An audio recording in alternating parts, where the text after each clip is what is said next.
Give it to me like.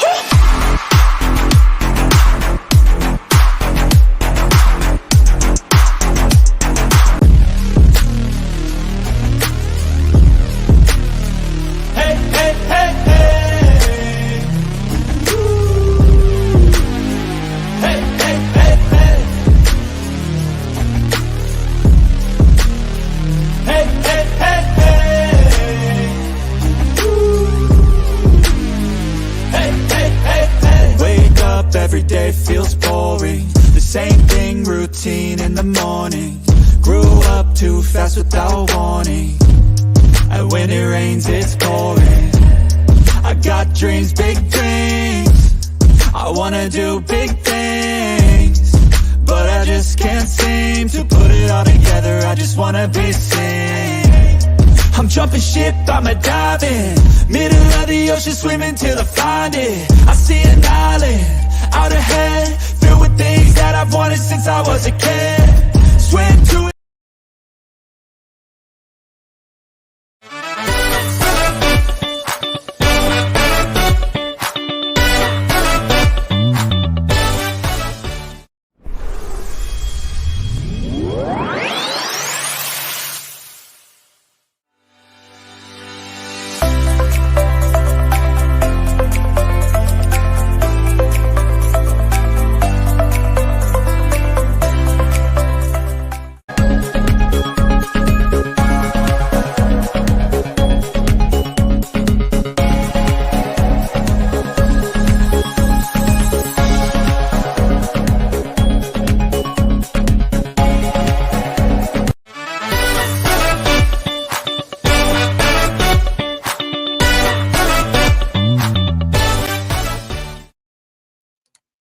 Hey, what's up? What's up, Amber, Sly Angel, Audra, Dirty Meg, Yikes, Stacy?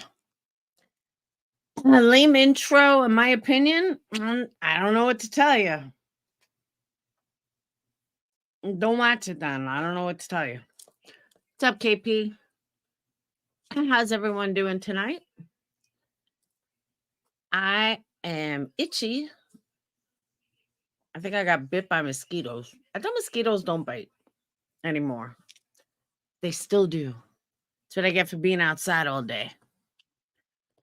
So I'll wait for more people to come in. I know everyone's connected with Seth Rogers right now, and I don't even get it, but it's okay. What's up, Sly? But I've uncovered so much stuff in this case. So much stuff. I wouldn't say uncovered. I found so much stuff. And it just keeps unraveling. But one thing I also found was her funeral. And why he officiated her funeral, I have no idea. I'm shocked, absolutely shocked. I found a psychic who couldn't be more wrong if she tried. And then I actually found some actual facts. Stacy, you know what? I don't like you. You don't like me. So do me a favor, get the fuck out. As a matter of fact, I'll make it easy for you, bitch. Now you're banned and you don't have to worry about it. Bye. Fucking assholes. I'm okay. I'm just tired. I worked my ass off today. Mowing the lawn, how to get Phoenix's car done. So I was all over the place. So fun.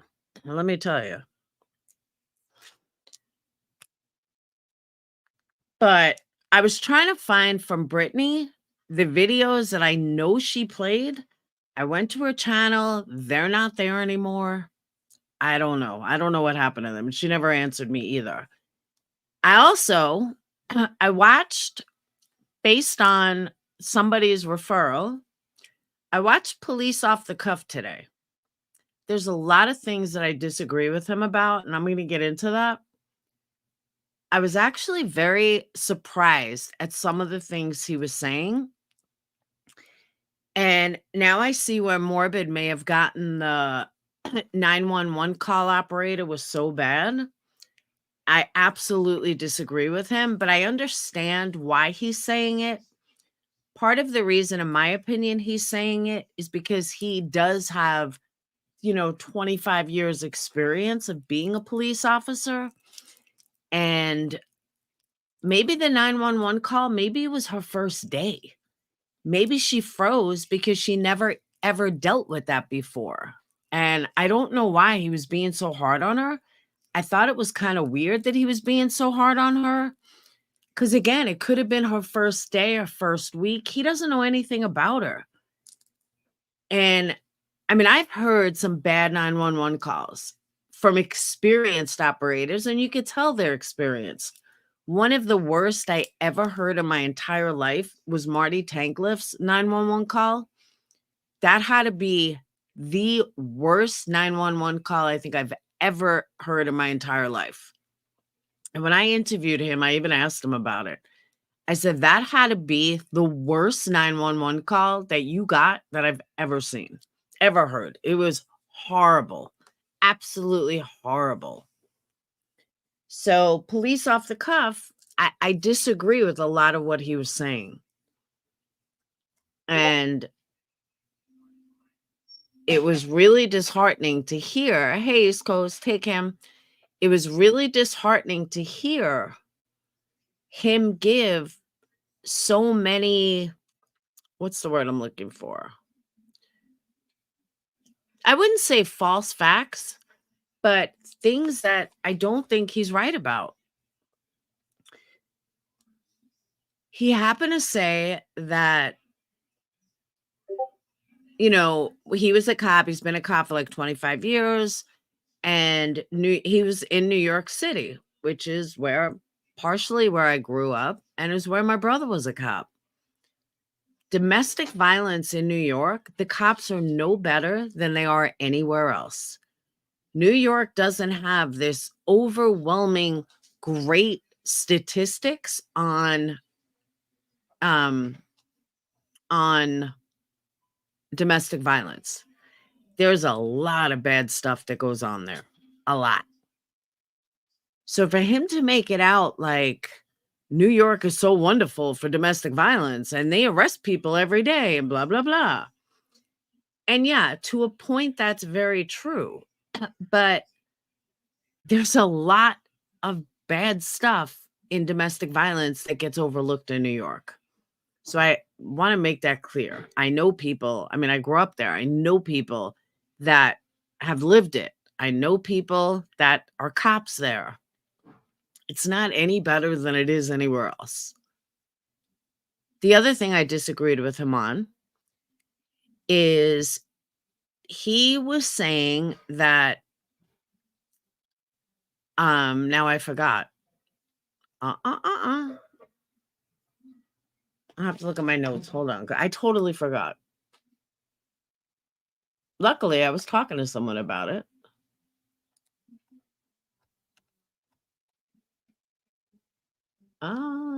Okay, on the harassment stuff. This goes back to what I said yesterday. There's no physical violence that went on. So there's no real laws to protect against psychological abuse. It's been like this for a long time. There's no law that says a husband can't put a tracker on his wife. Absolutely no. There's no laws against that. They just don't exist.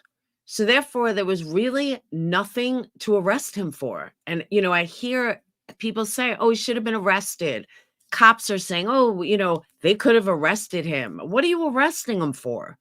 It's perfectly legal for a husband to put a tracker on his wife. I know that sounds crazy, but it's perfectly legal. It's perfectly legal to do all the things that he did. Slashing tires in the middle of slashing tires in the middle of a divorce. You know what the cops say? Sorry, that's a civil matter. Even though it is a criminal matter, slashing tires is definitely a criminal matter. In the eyes of the court, When you're in the middle of a divorce, custody fight, divorce, the cops just turn around and say, talk to your lawyer. Give us information to your attorney. Trust me, I lived it. I've seen a lot of people go through this. The cops don't want to be bothered. And we don't know if the cops were going to arrest him and she said no. We don't know if she said, no, I don't want to file charges. I'll just, get the tires fixed or whatever. And he didn't admit to it until after the paperwork started for the divorce. Because she couldn't do anything at that time, and she couldn't do anything at that moment because she didn't know who it was. Once it transferred, oh, I know, Randa. Once it transferred to a civil matter, because again, he knew what he was doing and he didn't admit to it till after the divorce papers were in. So honestly, they couldn't do anything. By the time he admitted it, okay, so he admitted it in a letter, done. It's a civil matter. Talk to your attorney. Hey, Johnny, just talk to your attorney. Now you look at like what Amber just said, that it's harassment, but it may not be harassment. Slashing tires, again, didn't know it was him until much later. The tracking someone is not illegal. Many people track. Many people track. Maybe he was tracking her because she had a history of suicide. Maybe he was, as someone who went through it, Amber, we know that he didn't do it for the betterment of her. That's not why he did it. He did it because he's a malignant narcissist piece of shit who was tracking his wife because he wanted to have control over her. So he knew where she was at all times so he can run around, do his cheating. I mean, logically, I know all this. You know all this. Many people know all this. But you have to convince a judge of all this. And in my opinion, a judge is very easily going to turn around and say, sorry, homie, prove it. If he's sitting there saying that he did it for all the right reasons, what judge is going to say no? She has a history of suicide. She has a history of all this stuff. She has a history of mental illness. There's a million reasons why a judge would believe him. And again, I'm not saying that it's right. I'm not saying that it should be like that because, again, I understand why he actually did it. But it's not harassment if he sells a really good story to the police, to the judge, which he will. He definitely could. So that's where another reason that I completely disagree with police off the cuff. If we have time, I'll go through the live and I'll show you guys what I'm talking about. A lot of what he did was stuff I already saw, stuff I already showed last night. So a lot of it I don't need to repeat. But I just thought it was a lot of what he was saying was irresponsible. Kim, what trigger warning? There's no trigger warning. A lot of what, in my opinion, he said was irresponsible as a cop and almost naive as a cop because he knows better. And he knows that you can't just arrest someone for some outlandish reason. You can't just arrest someone without I wouldn't say without the proof, but without the wherewithal and the hardcore evidence. Like if he would have wrote that letter and admitted to it immediately, different story. But that's not what I'm gathering. Gathering that he didn't admit to it till long after. So, yeah, we could agree to disagree. I don't feel that. I just think a lot of what he said was irresponsible and just not true. if you look at the statistics of New York domestic violence, they're no better than anywhere else. And he made it out like New York domestic violence, they arrest for this and they arrest for that. No, they don't. They tell you the same thing. It's a civil matter. Give it to your attorney. They just do. Yes, but green-eyed PI, so have millions of other people in a divorce. You know what I mean? There's tons of people in a divorce that have that same argument. I spit on my ex at child support office. I spit on him. He called the police. I was arrested. It is what it is. We had a big blowout right in child support office. I mean, I didn't get physically arrested, but it was on record. And why did I spit on him? Because he said some really fucking vile shit to me. And I spit on him. And I got in trouble for it. And he made sure that he set me up every single time to get in trouble. Every single time. And I fell for it every single time. And I have a feeling Mica may have done that too. She may have fallen for it every single time. That doesn't negate JP's responsibility. It doesn't negate anything that he did, but you can't prove it. If I say to a cop, he made me spit on him, they laugh at me. Well, you should have more control over your anger. It doesn't matter what he said. Bullshit. And you're already heated. You're already worked up. You're already upset. It's just the way it goes in custody fights and divorces. They wouldn't be the first two to have a fight like that. Cops see this shit every day. Every day. And that's why the cops say it's a civil matter. Because if they arrested every single person in that scenario, jails would be totally overbooked. That's why they say it's a civil matter. You have an attorney, give it to your attorney. I'm not saying it's right. It's just the way the current laws are. And unless the laws change, nothing's going to change. And that's a sad but true fact. Hey, Bedwell, that's a sad but true fact. And that goes for any state. It's not even like I'm saying that this only happens in this state or this only happens in this. No, that's worldwide. I don't know about worldwide, but America-wide.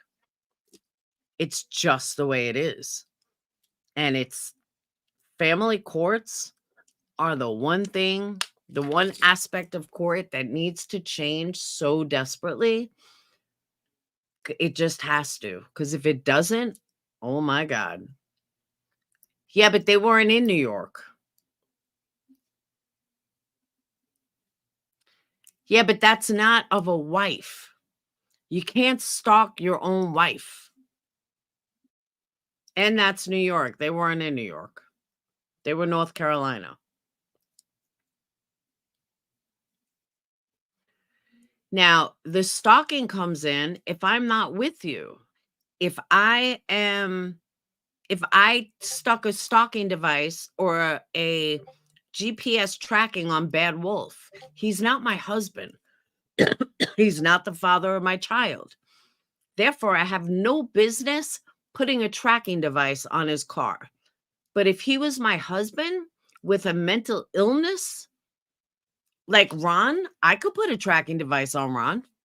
I could put a tracking device on his car, on his phone, on anything. It wouldn't be stalking. He's my husband. He's legally my husband. And I'm worried about him. I'm worried that he's going to do something fucked up. So I'm putting a tracking device on his car. There's not a judge in the world that's going to deny that or tell me I'm stalking. I'm not stalking. I'm legally married to the man. That's the difference. Doesn't matter. In theory, and again, I'm saying in theory, he had no right to do that. In theory. But that doesn't mean that he won't. And the laws Do not protect him. I mean, do not protect her from that.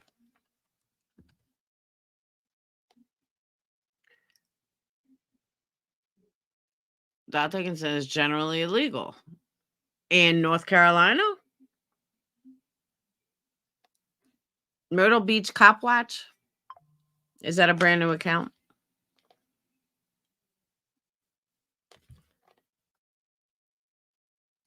In North Carolina, Amber? Because I read differently.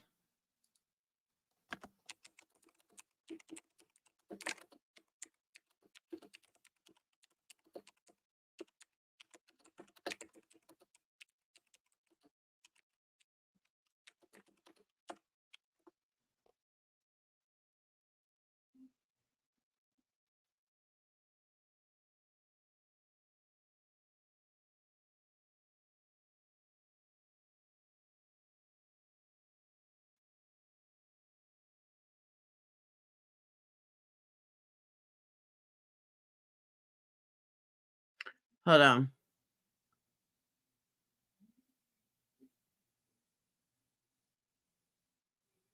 Okay. It's perfectly legal to track a car that you own. That's the other thing. Who owned his car? Was the car in both of their names? Was the car in his name? Or was the car marital property? If the car is marital property, then it's perfectly legal. Oh, South Carolina, you're right. But it's perfectly legal if that car was marital property. If that car was going to end up in the divorce papers as marital property, which it would have been because she most likely bought it while they were together. But she bought it when they were married. It was a 2019, if I'm not mistaken. Which means she bought it when they were together. That makes that marital property. Doesn't matter if it was in her name. Still marital property if she bought it when they were together. When they were legally married, it's marital property. And he has every right to put it on there, even if it's in her name.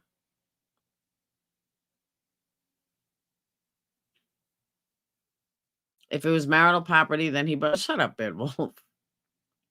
Hey, Sherry. But it's all these little things that people are. It had to be in his name, though? What, for you to put a tracking device? No, it doesn't. If it's listed on the divorce papers as marital property, then it's not. Then it's perfectly legal. I don't know where Crystal is. She's been gone all day. Then it's marital property. I think she's out with family for Mother's Day.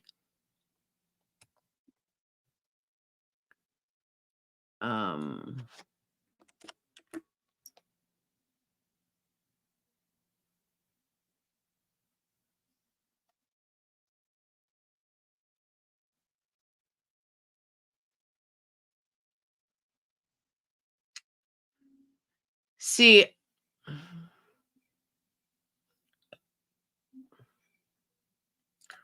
let me see. Hold on.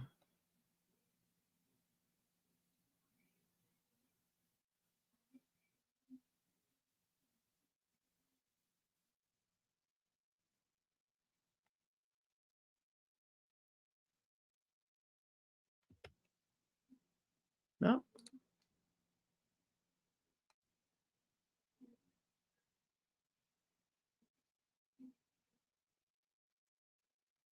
Okay.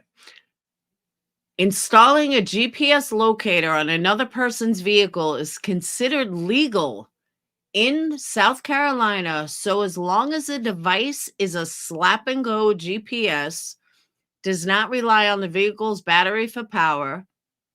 Further, South Carolina grants plus the ability to use GPS on the vehicles of people under surveillance. So for your reference, South Carolina divorce law, and someone said, "Isn't that entrapment in some way?" And they said no, because they did not compel him to drink and drive or speed.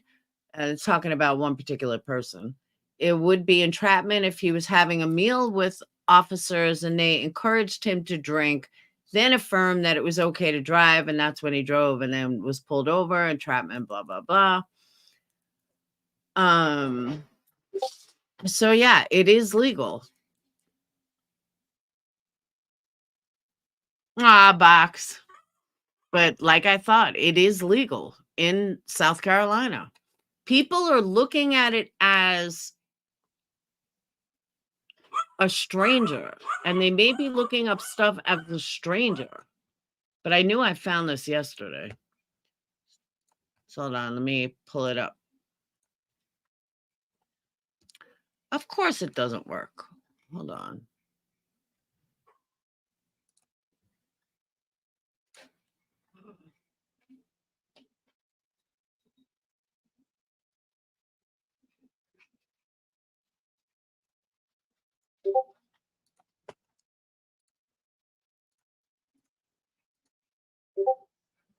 Shit. It's not working.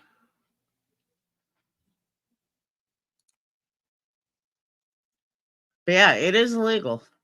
I mean, it is legal when it comes to a wife.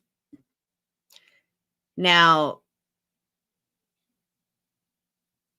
in the United States versus Nats, the Supreme Court considered in 1983 whether a court order is necessary for the installation and monitoring of a tracking device in a public location. In knots, law enforcement agents place the tracking device inside the container of chloroform that they tracked to a methamphetamine lab.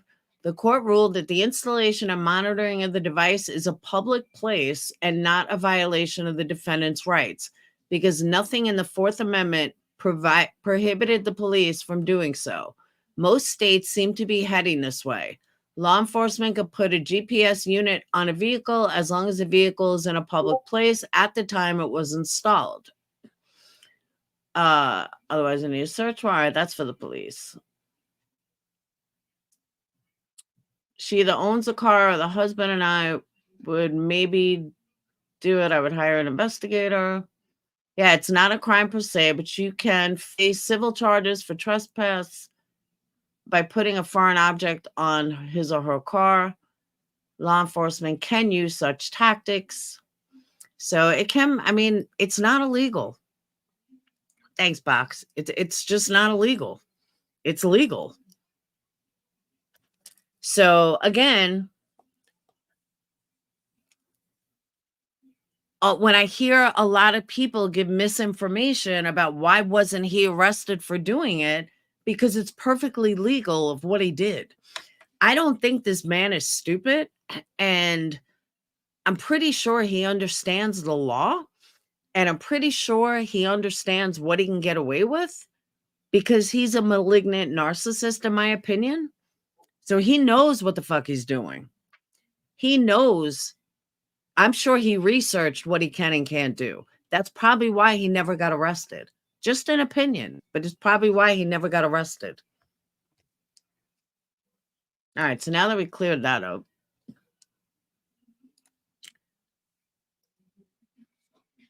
all right, I have so many notes. Hold on.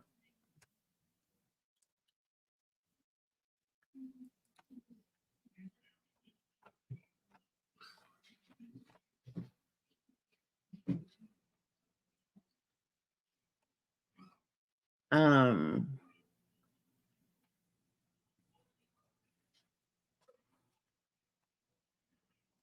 that's a different case.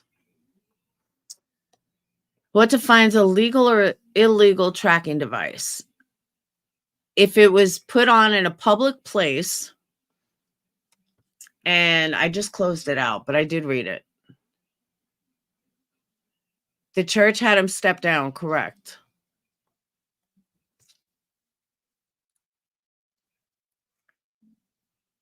All right.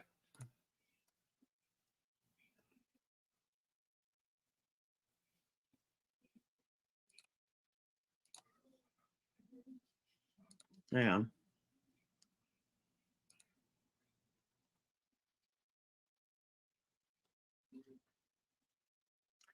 Oh, come on. I had it pulled up.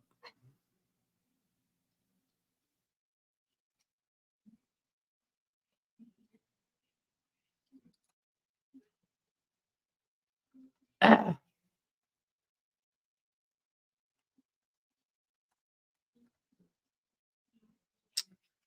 here it is.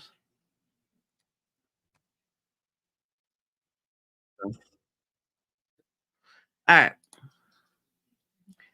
So I'm going to leave this up to you guys. Do you guys want to watch her funeral first, or do you want to go through the timeline first? Hey, allegedly innocent.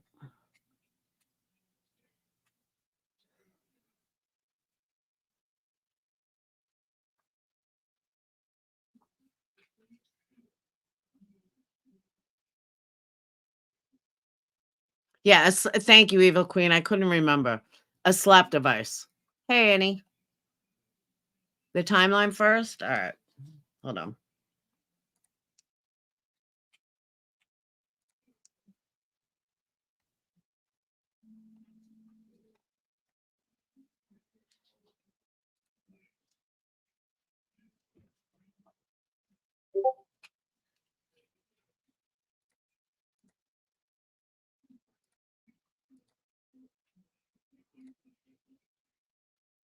All right. Here's the entire timeline of events. 1. Yes, Green Eye, but that's not family. That's not husband and wife. Husband and wife are completely different. February 4th, Pastor John Paul preaches a sermon on Korah and Moses and how it's wrong to rise against religious leaders. February 23rd, he files for spousal support. Stop! February 25th, in another sermon to his congregation, Pastor John Paul says a mentally ill person doesn't know they're sick. I actually have that video. You have to trust people around you. The thing that's sick is your mind, and your mind is what you need to realize that you're sick. Again, I have that video. I'll play it after. Unless I have it pulled up. Hold on.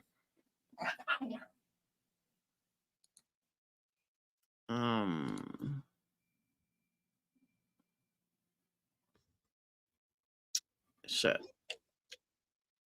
I know Buka. He's annoying as hell.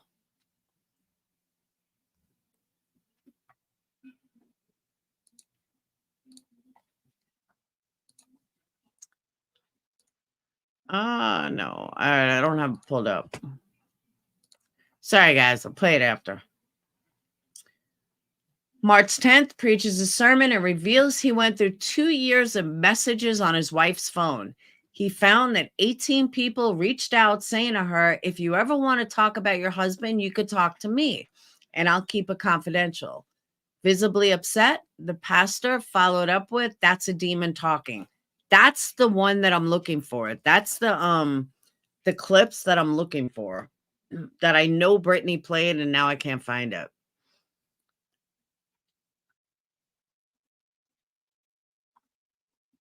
Hey, Crystal.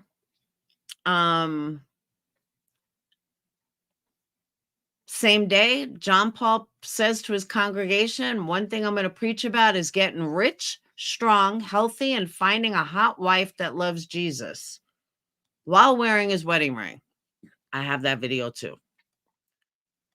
Pastor John Paul, also same day, tells his congregation that his wife was in a hospital, and as soon as she got out, she left him. She gets out and she just leaves, just completely leaves me, leaves everything, drains the bank account, and just goes. Guess what? While you're talking bad about me out there, I'm building a school in Africa for over 100 kids to be able to be fed. March 12th.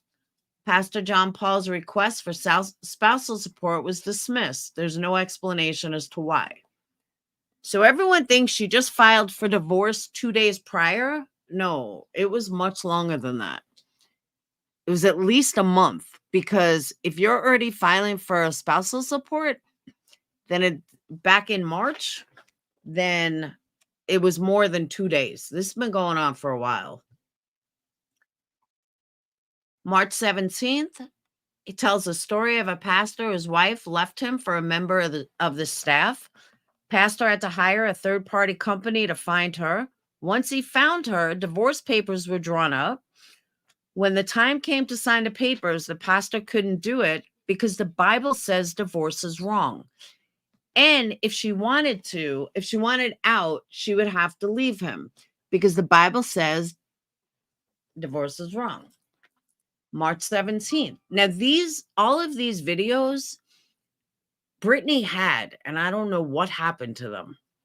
She had them like all in a row. And I even went to her channel to find them, and they're not there. Pastor John Paul tells a story of a pastor whose wife. Oh, I said that one already. All right, March 17th.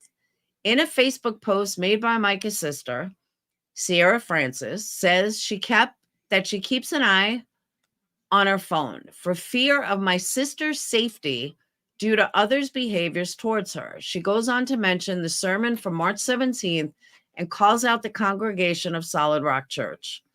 March 18th, Mica posts a video encouraging others. She says, I'm just making sure my heart doesn't have any unforgiveness, bitterness, or resentment, just forgiveness and hope for all the future and peace.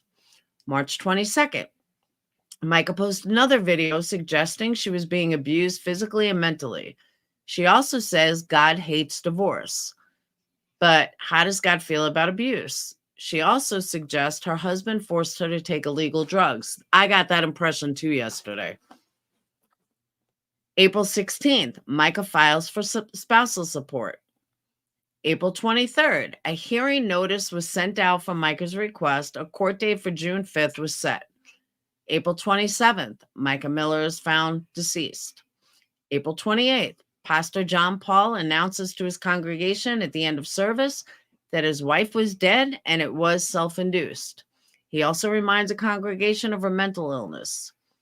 April 28th, Mica's sister, Sierra Francis, posts on Facebook saying, don't listen to the false stories being told about Mica.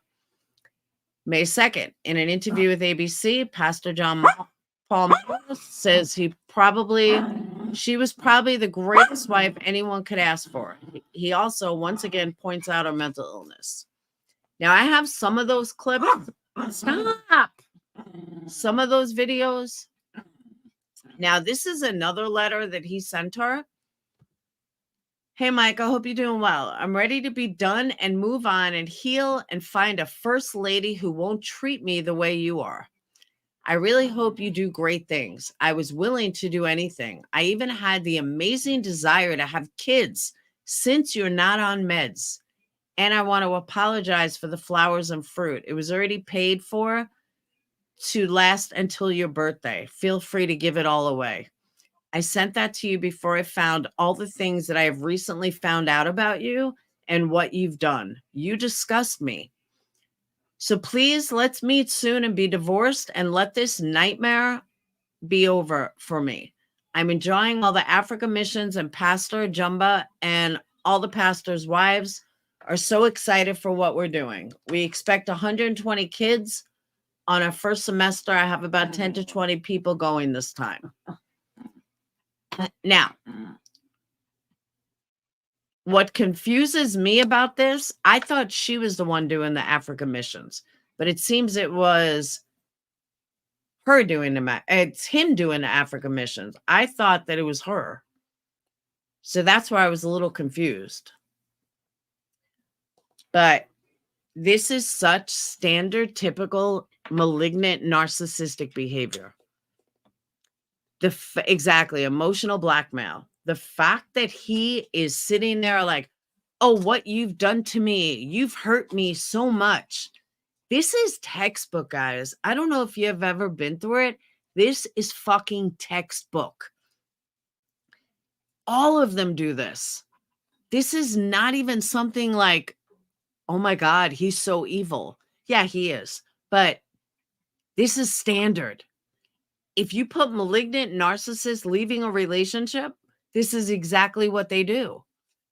But you have to remember, a judge who may not have gone through this doesn't understand this. A judge who's never been in this type of relationship looks at this and is going to take his side to a certain extent. They're going to look at this and say, here's a really hurt man. Here's a man who loved his wife, who found out that his wife was doing these horrible things. She was doing these awful things to me. And this is what you're going to end up with. And the courts don't get it. They don't get it at all. So I'm sure there's multiple letters like this from him. And if it's all given to a judge is not going to see it the way you want. The judge is not going to see it the way many of us see it. The judge is going to look at it and say, but he tried. And I know this for a fact because I fucking lived it. And I'm not the only one that lived it. There's a lot of people I know that lived it. And they all went through the exact same problem. So this doesn't surprise me at all. At all. I'll get to that after.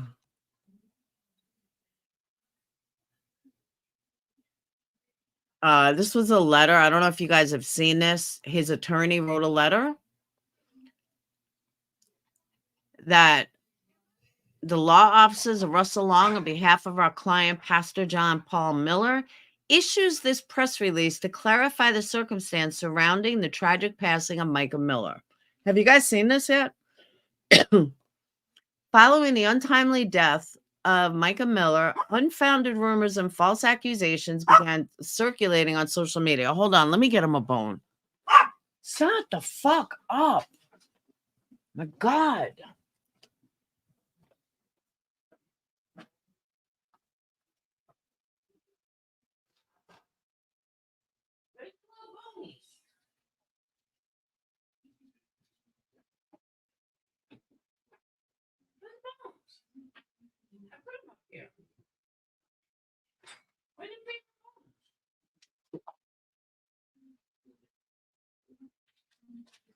Yeah, what about more? What about more? I thought you had some. Where's Big Mouth? Come here, Big Mouth. Yeah. All right.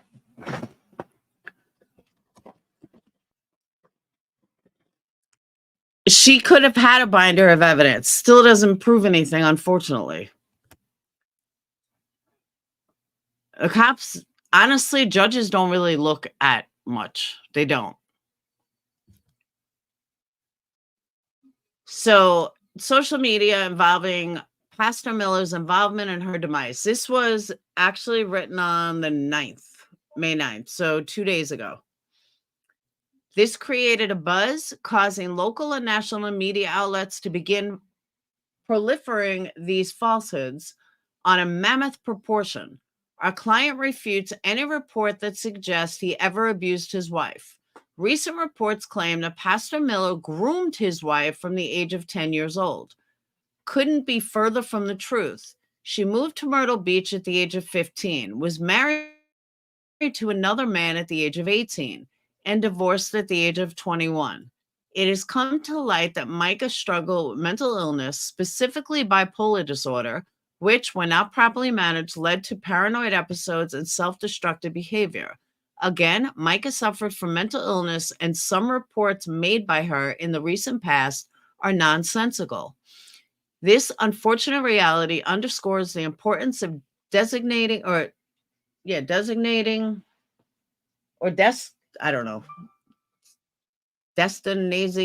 mental illness issues and ensuring those affected receive appropriate support and treatment. We wish to emphasize that after a thorough investigation by the Robeson County, North Carolina Sheriff's Office, It has been conclusively determined that Miss Miller's death was a result of a self-inflicted gunshot wound. And that's true. That you can't deny that. I mean, that is fact. This finding completely exonerates Pastor Miller of any wrongdoing. Okay, look, in a legal perspective, that is true. That's what I was saying yesterday. Legally, that's 100% correct. These baseless claims of false reporting have caused immense distress and harm to Pastor Miller and his family and needs to stop immediately. That was from his lawyer 2 days ago.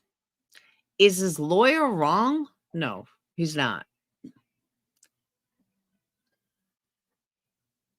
Did he get a lawyer for...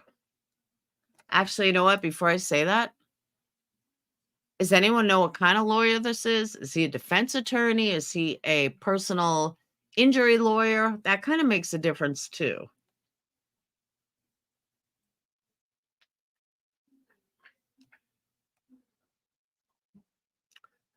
This I pulled up. This is his first wife. Hey, Denise.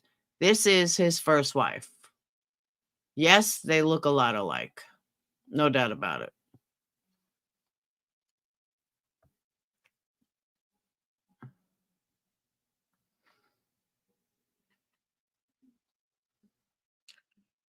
On the left is not Mica Miller. A woman is Allison, the ex-wife of John Paul Miller, and details about their divorce are coming out. According to the Daily Mail, who gained access to court documents of Allison and JPM's divorce, they break down some of the stunning details. Remember, Allison filed for divorce after catching JPM and Mica in an affair. The affair allegedly came to light after they were caught in a sexual act back in 2015. Here's some highlights from the article. According to documents, Allison says our separation was a result of my discovering that the defendant was having an affair with the praise and worship leader in our church, who was also the weekly babysitter of our 4 children and the wife of his best friend. Let me repeat that one more time. He was having an affair with the praise and worship leader in our church. She was also the weekly babysitter of their 4 kids, and she was the wife of his best friend. Wow. She continues with, his marital misconduct not only destroyed my marriage, but also caused me to lose my church family and income, along with severely damaging the relationship between the defendant and our children. The documents added that Miller allegedly confessed to his then wife and members of the church that he had sexual encounters with young females from the church who were under the age of 16. The couple initially signed a final divorce agreement, which ruled that Miller would pay $1,200 in child support and $1,100 in alimony. He only made one payment before saying he could no longer afford the court-ordered amount. Bizarrely, he claimed that he had fallen out of a tree and broke his legs while trying for reconciliation with Allison. He ended up appearing in court in a wheelchair. JP rebutted claims that he was earning more than ever in 2017, saying the stress of finances is unbearable, claiming to have borrowed $20,000 from friends. The matter was ultimately resolved with Miller agreeing to pay alimony and child support with his ex-wife. This comes from the same Daily Mail report accusing JPM of sexual acts with children under 16 and addiction to prostitutes. In 2017 affidavit, Miller's ex-wife says he had previously admitted to both me and our congregation that he had an addiction to prostitution, she also added. He had also confessed to me that other staff members of the church that he had sexual encounters with, young females from the church who were under the age of 16. Mica Miller committed suicide on Saturday, April 27th in a North Carolina state park. Police confirmed John Paul Miller was nowhere near the scene. Instead, police say he was with another woman he's allegedly romantically involved with. Many believe this woman is Susie Skinner. Susie Skinner has issues too. We'll get to that later. She did kill herself. That's a fact. We know she did.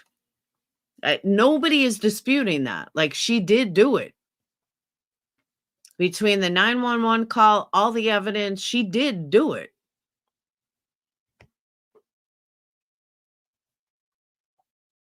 And most people aren't disputing that she did it. That 911 call, it says it all.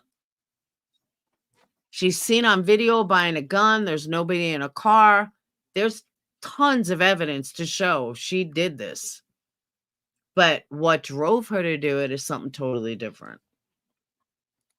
That's totally something else.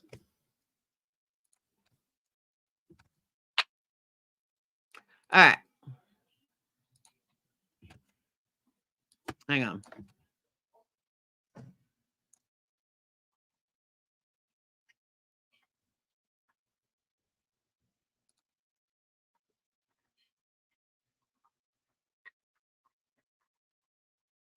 All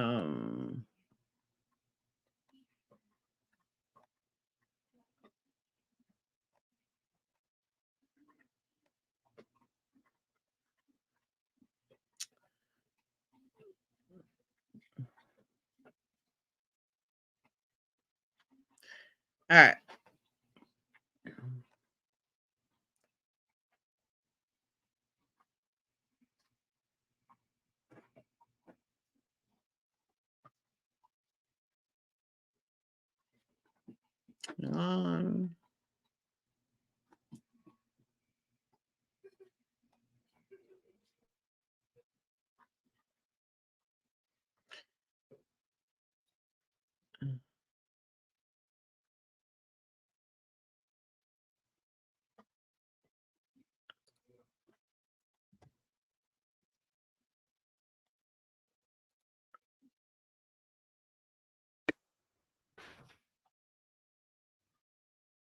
Okay.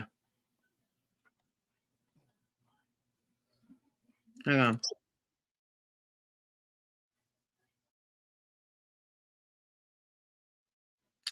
Fuck.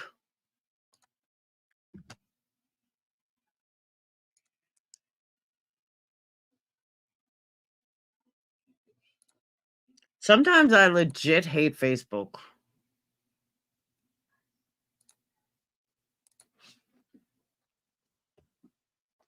All right.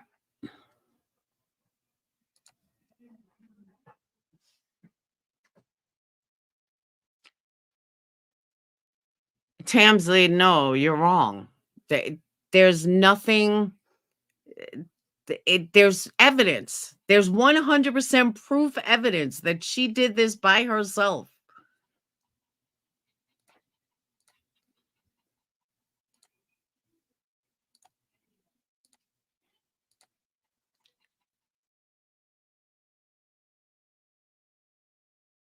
In our spirits, and here's why. When you're mentally ill, it's the one sickness you have that you don't know you're sick. And you have to trust people around you because you're saying, no, they're lying to me. They're telling me I need medicine. I don't need medicine, because the thing that's sick is your mind, and your mind is what you need to realize that you're sick. One day I'm going to preach about getting rich, strong, healthy, and finding a hot wife that loves Jesus. That's what I'm going to do. I'm just kidding. Have you ever heard a fucking preacher say that? In any religion, I'm going to find a hot wife? What? You're a preacher. And the church just laughs with him. That was wrong. I told you I shouldn't be here today. I told you. Last year, my wife, they went to Africa, had a wonderful trip, amazing trip. And she came back with the idea to start a school in Africa. And 6 weeks ago, she goes in the hospital, gets out, and just leaves, just completely leaves me, leaves everything, drains the bank account, and goes. Guess what? While you're talking bad about me out there, I'm building a school in Africa for over 100 kids to be able to be fed. That's why I was confused with that email. Because who's the one in Africa building a school? I'm confused. I can't decide if it's her or him. And the pastor makes it very clear to his church on multiple occasions that Every time someone rises up against him, God blesses him. 3 years ago, when the elders walked out on me and got so upset about stuff, the city of Myrtle Beach called us and they said, you guys just won the Best House of Worship award. That's amazing. You can't keep me down. You're putting fuel in my plane. And guess who's not going to be in the plane? My enemies. Pride and mental illness, or I think mental illness is probably the most horrible thing we can. You see what I mean?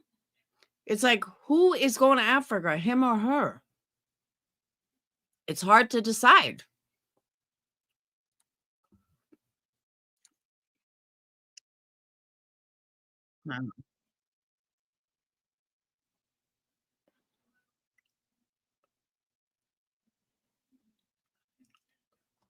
You know what? Maybe, just maybe,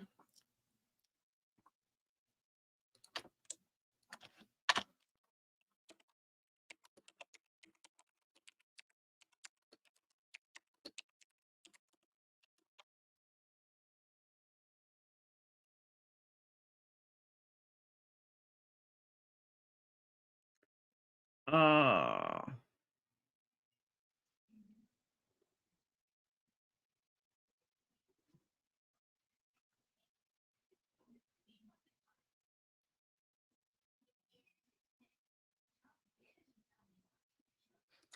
hang on.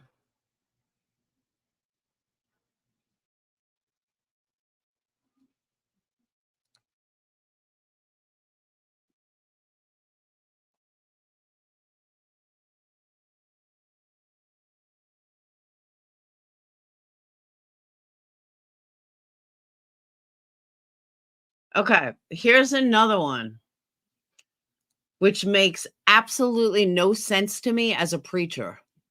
As a preacher of anybody, any religion, doesn't even matter.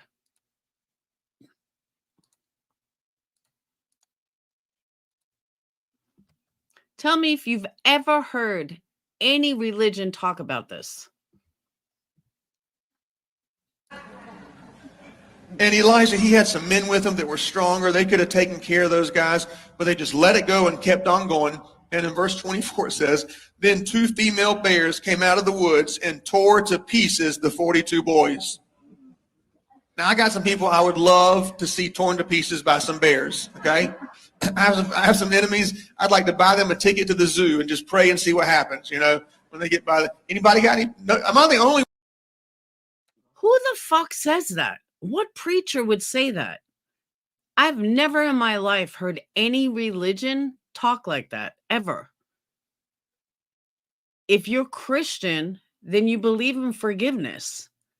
If you're Christian, you believe in forgiveness.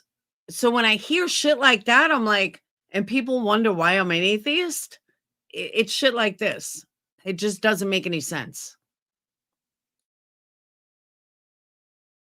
One that has an enemy in my life? Jeez. We all, okay. And Elijah, he had some men with him that were. Yeah, but unfortunately, Stronger. They could have taken care of those guys. But unfortunately, why does it keep playing?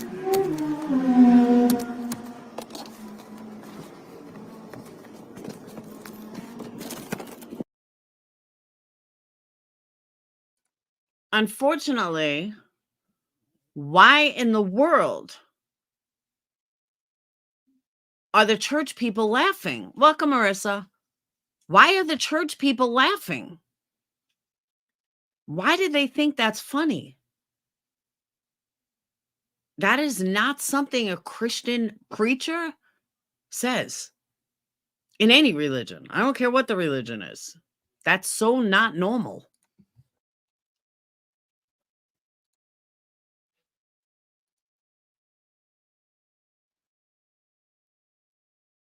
Okay.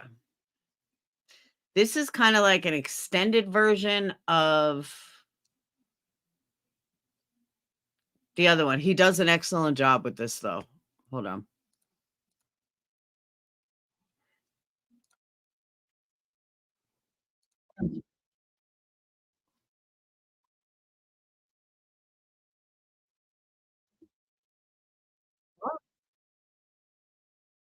Why is this playing again?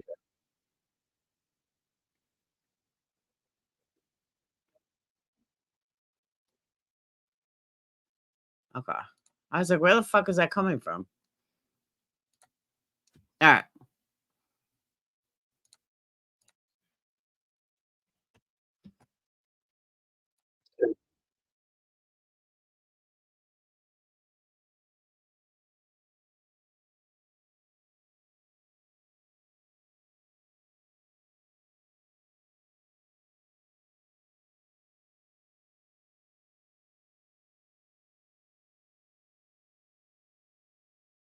This is the one I was talking about yesterday. This is the exact one that I was looking for.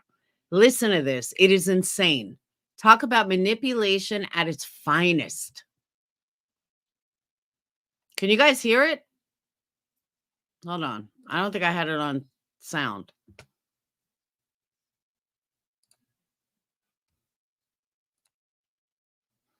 But when I heard this the first time, I was like, are you fucking kidding me?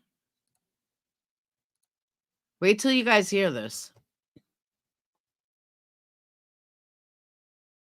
To the death of Mica Miller, Pastor John Paul Miller spoke on a regular basis negatively about his wife. Take a listen. When my wife went in the hospital, I looked at her phone and I counted over the past 2 years, 18 people who had texted her and said, if you ever want to talk about your husband, you can talk to me and say anything and I'll keep it confidential. Why the heck does somebody want to hear what somebody else says about their spouse? And 2 of those 18 were men. I thought, what? And I was thinking when I read that, I thought, Mark Cassidy, he's one of our elders here, and Jackie, she oversees our New Testament discipleship. Could you see Mark calling another woman and saying, you know what, I just want to tell you some things about my wife I don't like?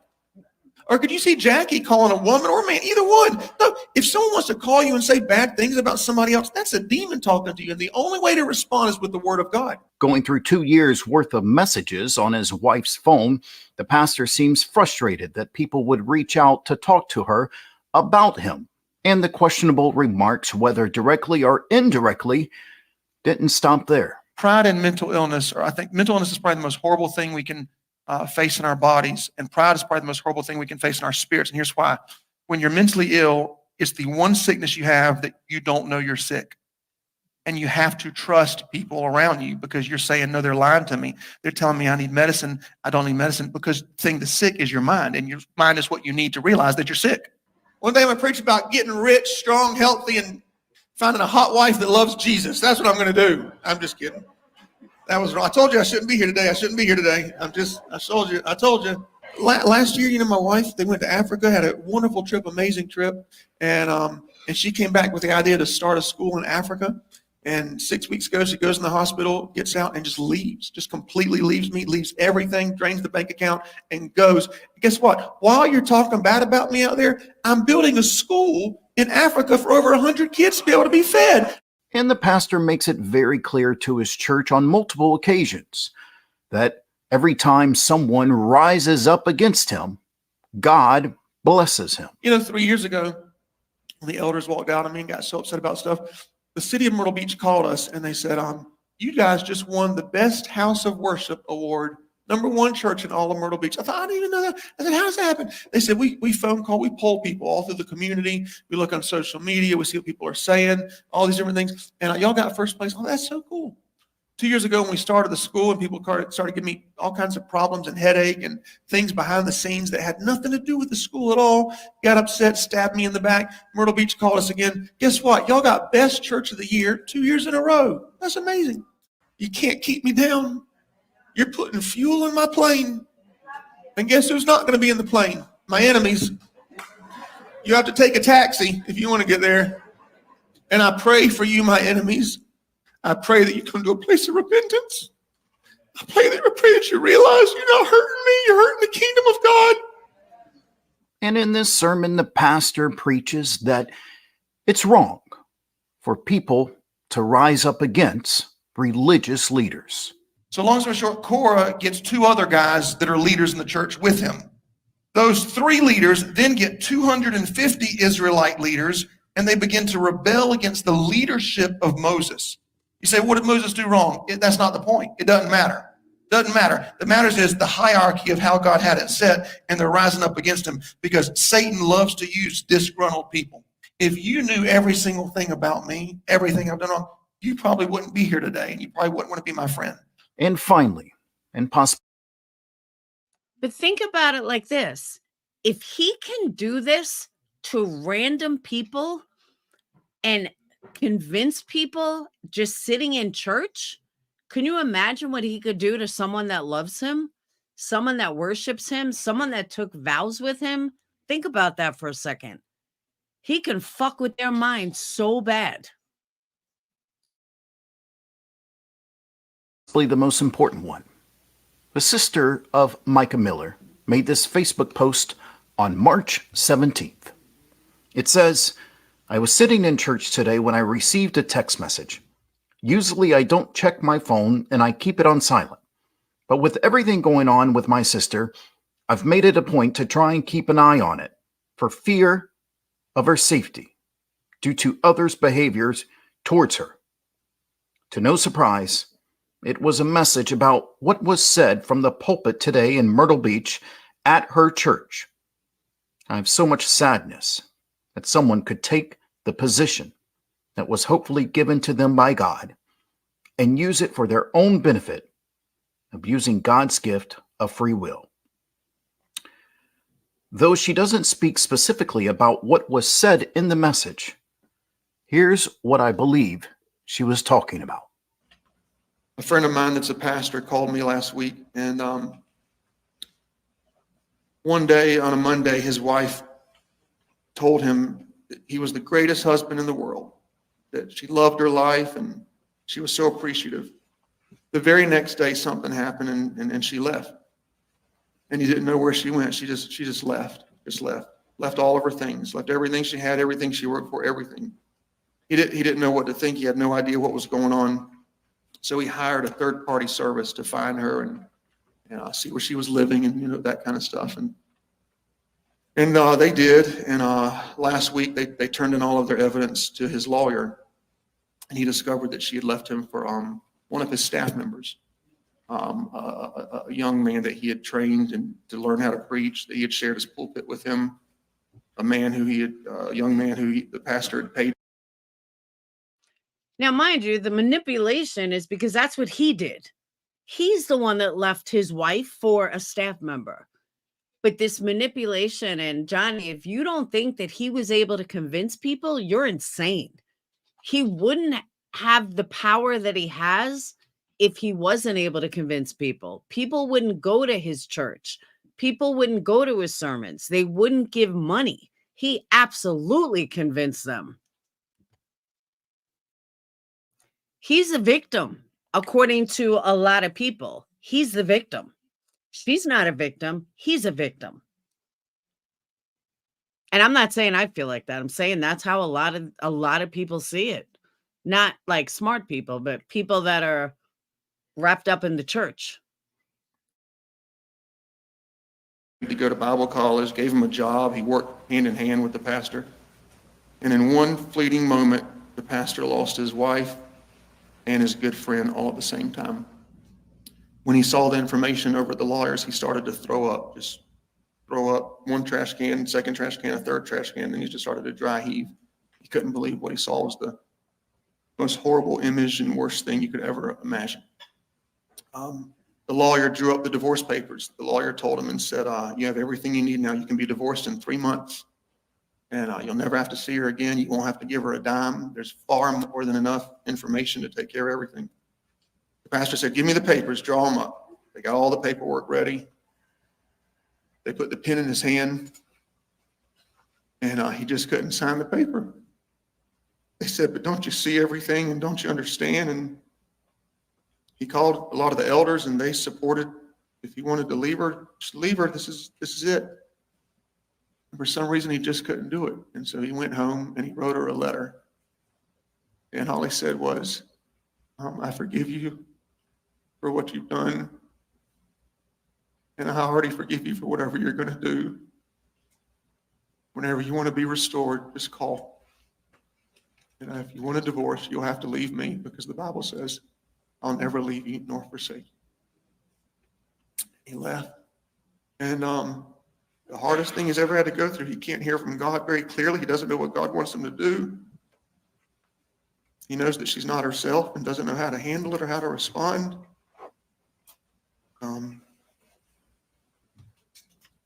The rage, the rejection, the relationship, it's all there.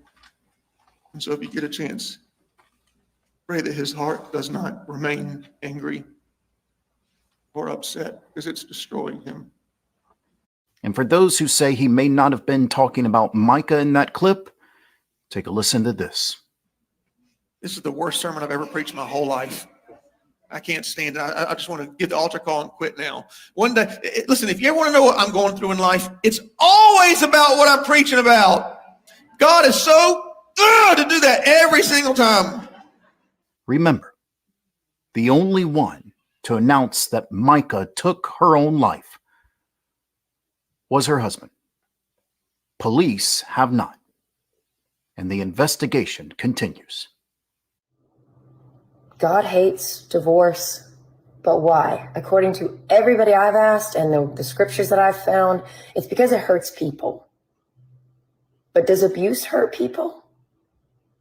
How do you think God feels about that? Just imagine what an earthly spouse does. What do you think your heavenly spouse does when you're the bride of Christ and he sees his bride going through abuse and hurt? What do you think he thinks about that? In weeks leading Powerful video, huh?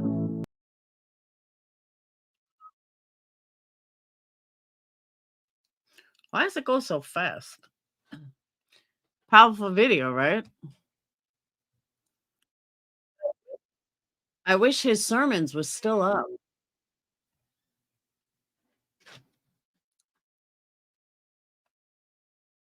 Like the whole ones. Mom, Hold on. What? you can see it a little. How come? Where was it? You have to put your exposure. You can't see it with the naked eye. You have to use. Oh, the that's camera. why? Yeah. Huh. Um.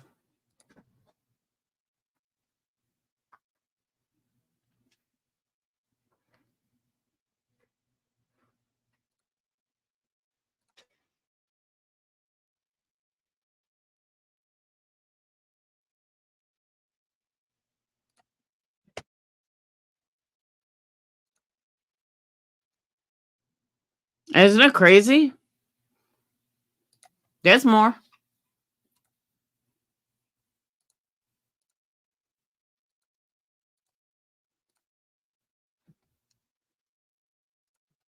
of Mica Miller made this Facebook post on March 17th. It says, I was sitting in church today when I received a text message, usually a fear of her safety due to others' behaviors towards her. To no surprise, it was a message about what was said from the pulpit today in Myrtle Beach at her that someone could benefit. Speak specifically, believe. One day on Monday, his wife told him that he was the greatest husband in the world. All right, same one. Hold on.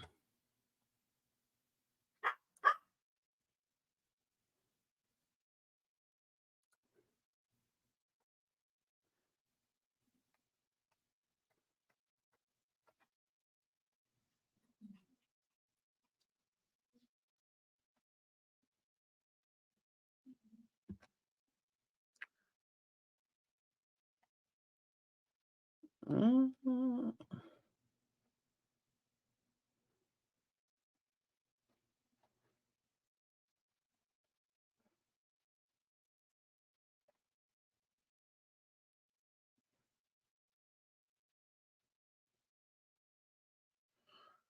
That was 2 days ago. Banfield.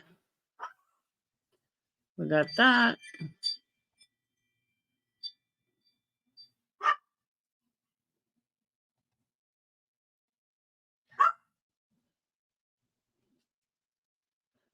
Hey, that's funny.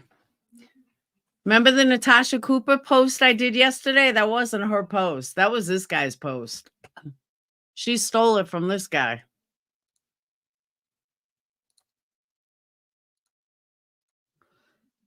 Now, this Robbie Harvey guy has 1.5 million followers. Shows the exact same post. Days after Mica's death, John Paul Miller did an interview with ABC News. Notice anything? That is the exact same headline that Natasha Cooper did. Look at this. I didn't get the Aurora Borealis, but I got the Big Dipper. That's cool. It's consolation. That's cool. Yeah. Can I put the AC on? So yeah, Natasha Cooper scammed that. Yeah. There's not This really, this was totally his post. it's not that strong. Okay. Can I, This was totally his post. can I put the AC on? I showed that yesterday, Green Eye. You turn AC on. What? Can I turn AC on? Yeah, then shut my window. My bathroom window's open.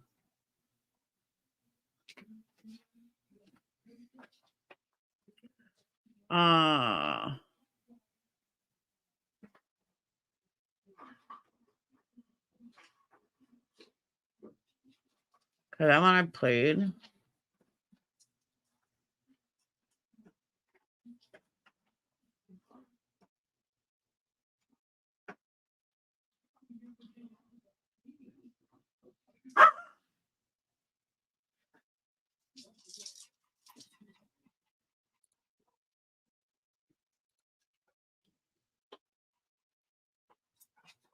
Okay, so on Your bathroom window's not open.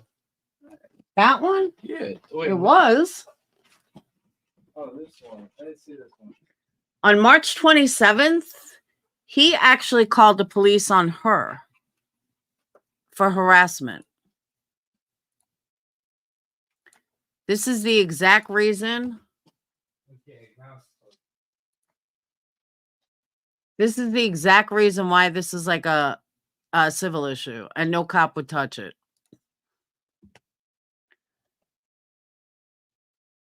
Says he's being harassed on social media and by text by his wife and her family. Would like to make a report about it. The caller said he was being harassed by his wife on social media. Rio and Detective Patzel looked at the wife's Facebook post where she talks about abuse. There were no names mentioned and no intent or harassment on the social media platform. The OP had no text or proof of harassment and was advised by Rio to block any further social media from his wife. And he was also advised to not look at her page since it upset him. The OP mentioned defamation. Okay, this cop, that's not how you spell defamation. He wrote defamation of character, but was told that it is not a criminal matter and that there was no evidence from what Detective Patel and Rio saw of so-and-so mentioning his name on any of the social media that was posted. The OP stated that he was a pastor and he was worried about his reputation. Rio advised that he could give us a call back if he's being harassed, but there was no evidence of that in his claim today. This is so typical. So typical. He is calling the police on her. This further proves what I'm telling you guys, what I've said over and over and over. The cops, this is a civil matter. They're going through a divorce. They're married. This happens all the time, every day.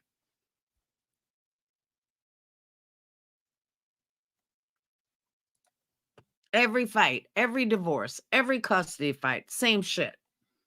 I don't know if she had an attorney. Let's see.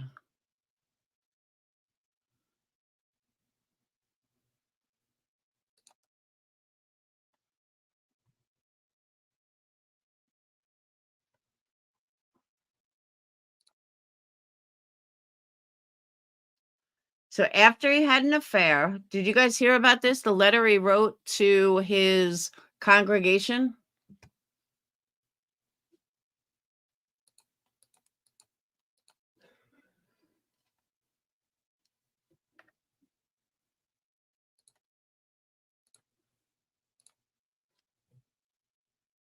You guys hear about this? Like the plot thickens.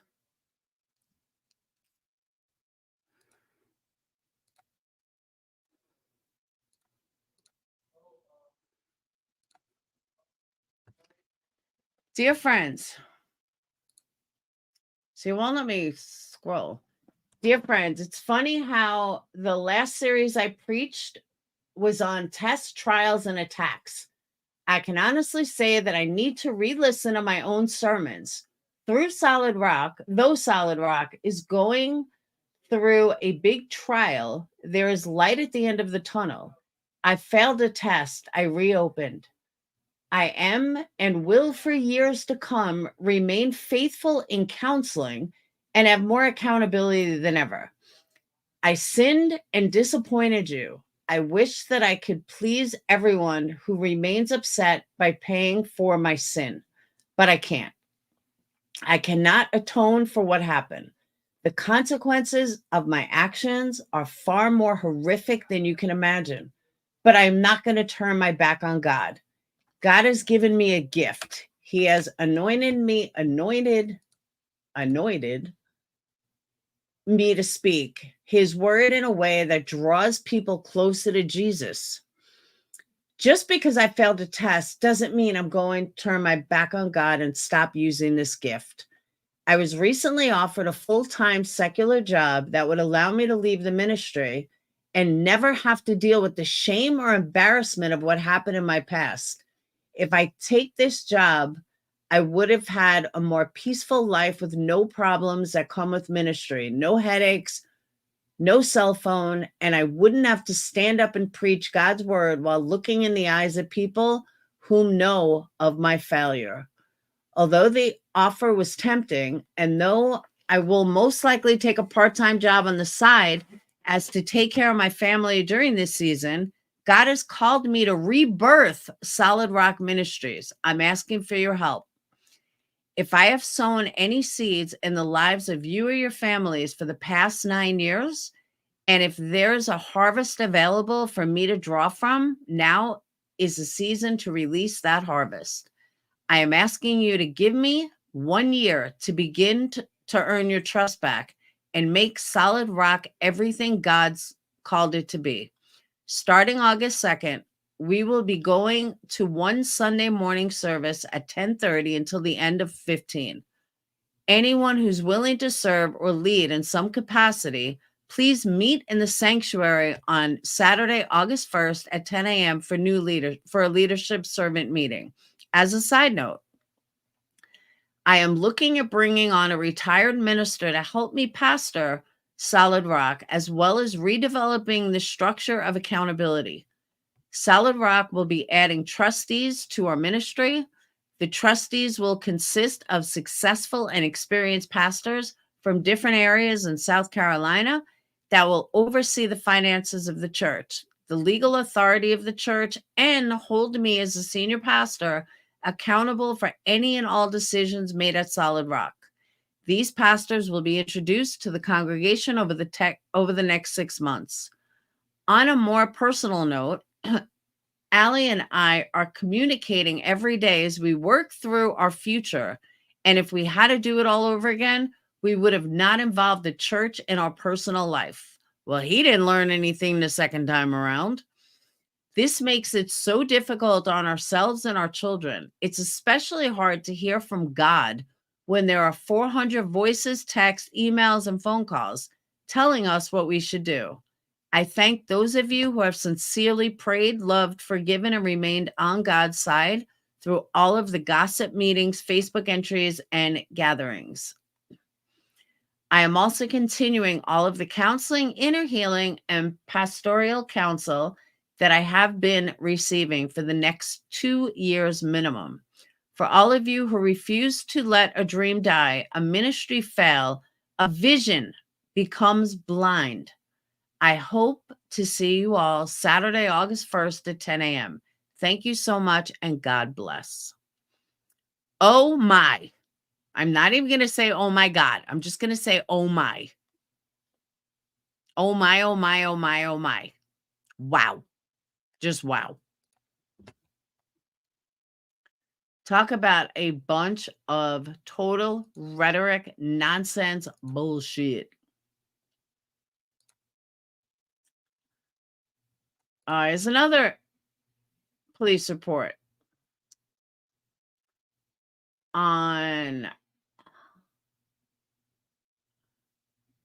Okay, this was from her.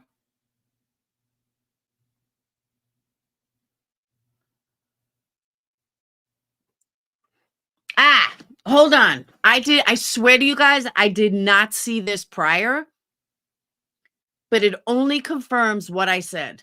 And I promise you guys, I did not see this. Amber, you're going to like this.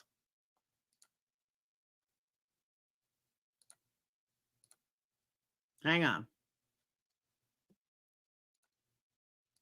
Now, as a police officer, come on, fucker.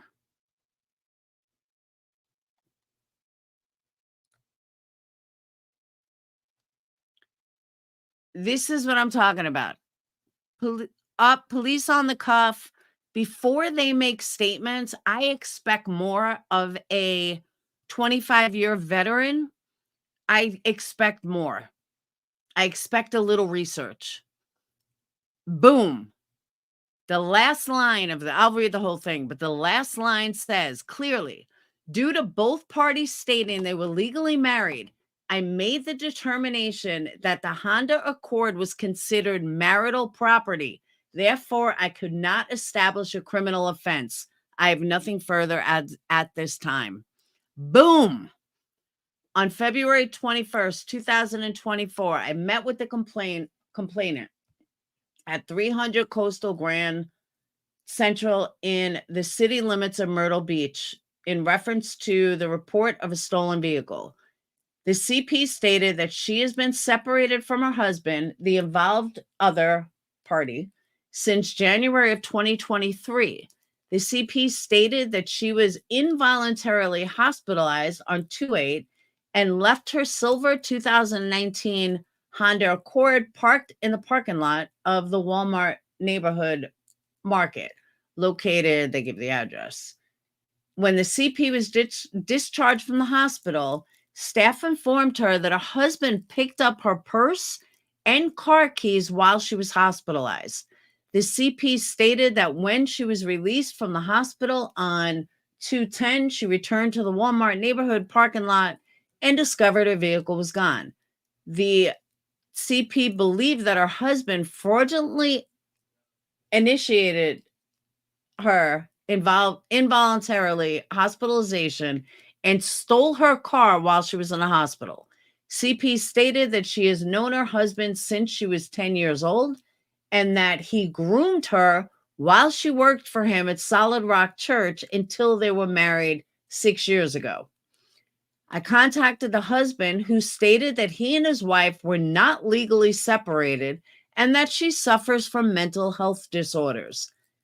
The husband stated that the CP experienced episodes on an annual basis near Christmas when she becomes reckless and spends large amounts of money when she stops taking her prescribed medication.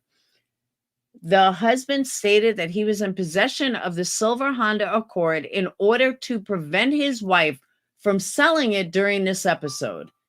The husband pointed out the fact that the vehicle was marital property and that he was unwilling to give it back to his wife for a month, which he stated was usually the time frame of her reckless episodes. Due to both parties stating they were legally married, I made the determination that the Honda Accord was considered marital property. Therefore, I could not establish a criminal offense. I told you. 100% boom. Told you, Amber. That's what I thought to begin with. And when he writes stuff like that, it's just so stereotypical, because I did not see this before. I did not know what was written. And I basically said all that. Why? Because it's textbook. His fucking shit is textbook. Every malignant narcissist pulls shit like this. It's like right out of a book. They're all the same. But the courts don't understand this. The judges don't understand this. Far too many people don't understand this. And that's the sad part. But this is fucking textbook. That's why he won't get arrested. That's why he can't get arrested. And again, to us, people that have been through this, that know this is second nature. This is nothing. This is, put in a dictionary, malignant narcissist going through a custody fight. Not a custody fight, going through a divorce or a custody fight. This is what you're going to get. You're going to get shit like this. And the fact that the cops don't realize this, the judges don't realize this. I mean, you would think they've seen it enough times that it would be simple for them to put 2 and 2 together, but they don't. And like the cop said, there's nothing criminal. No, Bedwolf, there's nothing criminal. He didn't do anything to get arrested. And a judge does not know that he's full of shit. All of this sounds legit.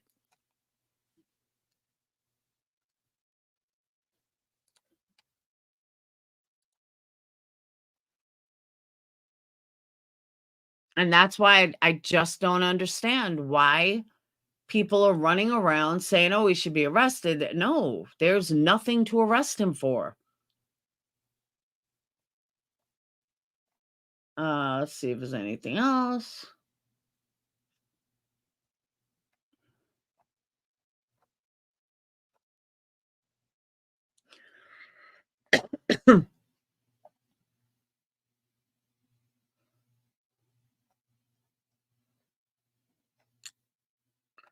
That's her walking in to buy the gun.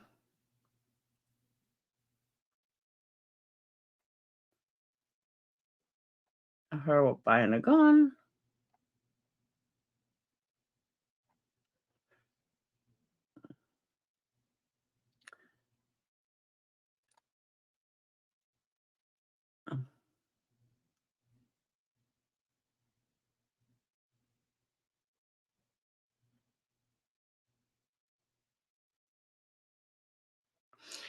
Someone posted, Mr. Miller, you're a sick son of a bitch. Your wife's funeral just got over, and you're sitting at my bar drinking with a smile on your face like nothing ever happened.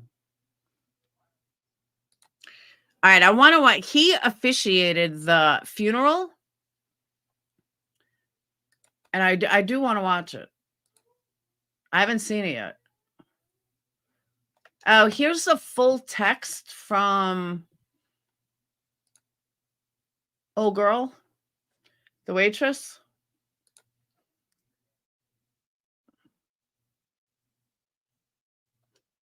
Hang on.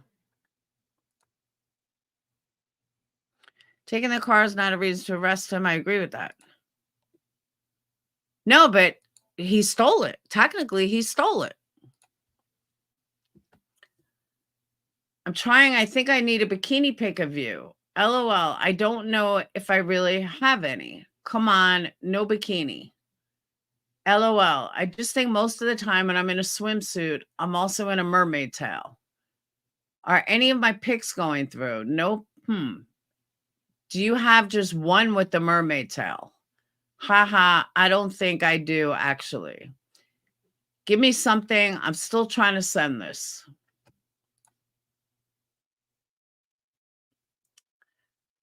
Okay, this one isn't bad, but that's all you're getting right now. Wow, you're super hot. I love it. Thank you so much. That was the waitress that we talked about yesterday.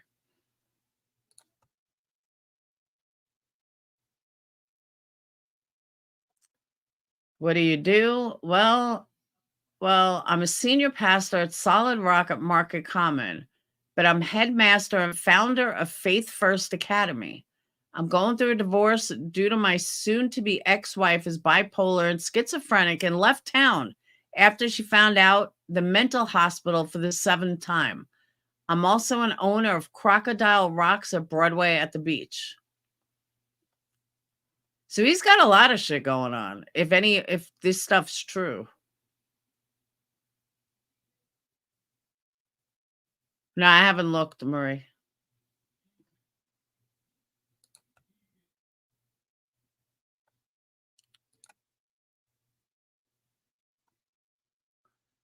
There's the receipt.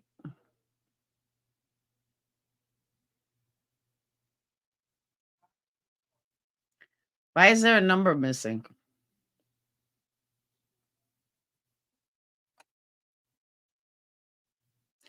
Oh, she blocked it out.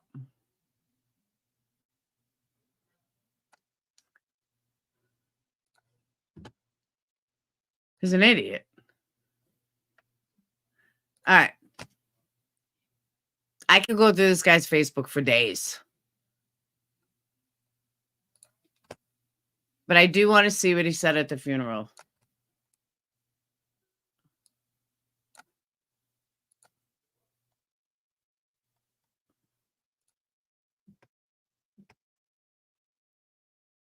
I don't care to watch the whole funeral, but I want to see what this dumbass says. All right.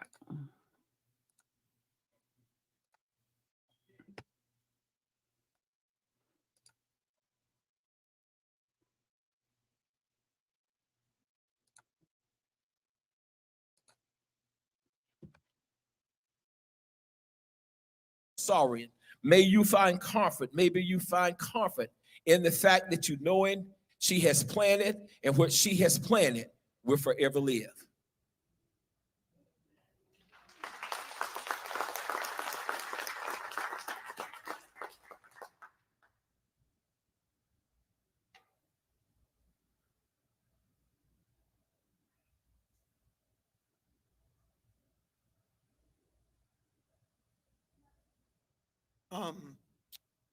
You know, I've been speaking for many years, and for the first time, I don't really know exactly, you know, how to open or how to close or any of that. I'm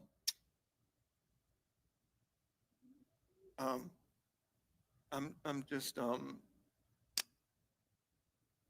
you know, everyone knew how beautiful she was on the outside, you know, but only I think a spouse knows how beautiful that person is on the inside. So I want to take a few minutes to just kind of tell some stories and just share some things about Mica that you may have, that may, I don't know, shock you or help you get to know the more intimate side of her. She was beautiful on the outside.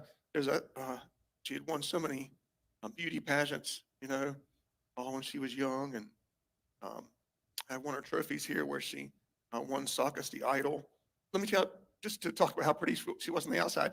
And when she went to one school, she won the, you know, Miss whatever the school was, beauty pageant. And then her family moved and she went to another school and she won the Miss Beauty pageant for that school too. So it was the first time in that county's history that someone won, you know, both the pageants. But it really hadn't hit me. You know, I've gotten to spend, as Christians, of course, we know she's not here and in heaven, and she's, you know, worshiping and enjoying, and probably hadn't even had time to look down here yet. But I got this lay next to her body and spent time with her body about 4 times this week, and each time it still didn't hit me. I thought she was going to wake up. You know, I even tried to raise her from the dead one time this week, and that morning, actually, I went to the mall later. She had bought me this dog tag, and the chain broke, so I went to the mall to get it fixed. And I saw a female about 20, 30 feet in front of me, and she was wearing one of Mica's dresses, and she had the same tattoo Mica has on her arm and the exact same hair. And out of just instinct, I screamed, "Mica!" And the girl turned, and it was one of her sisters. And I thought I raised her from the dead. She's alive, you know. But I can't wait to see her again one day.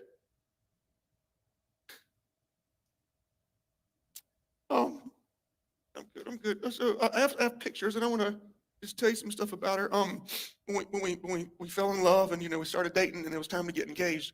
She loved public displays of affection. Like, she loved that. She always wanted me to, you know, hug her in public and stuff like that. And I'm more of a private person.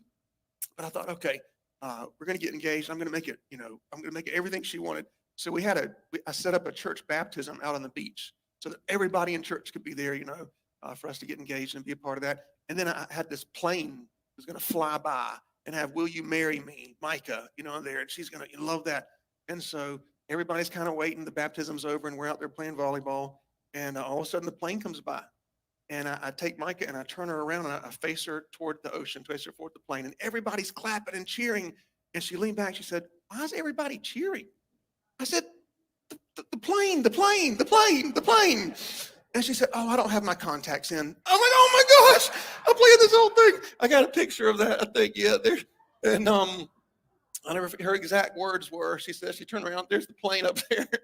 She couldn't see it till we took a picture later. Her exact words, I'll never forget, she said, well, yes, anyways, yes. And she had a hoarse voice that day from singing. And but she was always excited about stuff, always so excited. I'm sorry if I'm just rambling, but I'll do my best. She loved Solid Rock. She served this place for over a decade. This is the strangest memorial I think I've ever seen. It's weird. It's just straight up weird.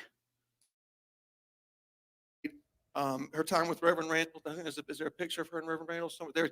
And Reverend Randall never gets his picture taken. So when she got this, she was so excited. She sent it to me, said, I got Reverend Randall's picture. And we had it blown up and it's down here. She loved that. She was the worship leader and she was bold and confident and anointed and passionate. And the very first time I worked with her on that, I said, okay, I'd like you to try to lead a song and I'll help you. And I told her what I wanted her to do. About 3 minutes later, she's like, no, you're doing it wrong. I'm going to tell you how we're going to do it. And she said, you missed this note. You need to fix this. She did. I thought, oh, my goodness. And she was the graphic designer. I think it's a picture of some of the stuff she designed. Yep. She designed every logo we got, every book, everything we ever did. And she loved doing this stuff. And she would do it with such integrity to the T. Like, I would say, okay, it's good. We're done. She said, nope, it can be better. I said, no, it can't be any better. And she'd fix the slightest, smallest thing and spend 6, 8, 10 hours doing that. She was in charge of women's ministry, youth ministry. She loved that. She was the go-to person around here if anything was kind of messed up or needed to be fixed or needed to be created. That was the thing she did. We spent almost every night just talking and chilling out. We didn't watch much TV. She would make me turn my cell phone off, and so I turned the cell phone off, and we would talk for hours and hours about. Well, let me rephrase it. She would talk for hours and hours and hours. And sometimes I would kind of not listen. I thought, oh no, is she going to ask me a question? I'd get back in my mind to what we're talking about. And she would change subjects. She'd go from one thing to the next. And she had the idea that to buy a blow up mattress and put it in the back of the truck. And so we would do that. And she would make us hot chocolate in these in the coffee mug things that don't get cold. And we'd go park somewhere around here where there was no lights or no houses and just lay there and look at the stars and talk for hours. We probably did that hundreds of times over the past several years. We'd laugh a lot in the house. Our house was very loud. It was very loud, with kids and that such. Whatever room Mica was in, you could hear her in the whole house. She'd start singing about something or come up with an idea and everybody could hear. And one night we were going to bed. It was like midnight. And normally she falls asleep first, but I fell asleep first this night. And I don't know why I started talking in my sleep.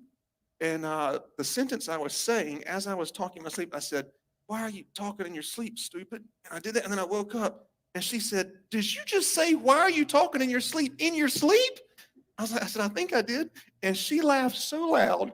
We talked about that one thing for the next 3 hours till 3 a.m. We were stayed up just talking about it.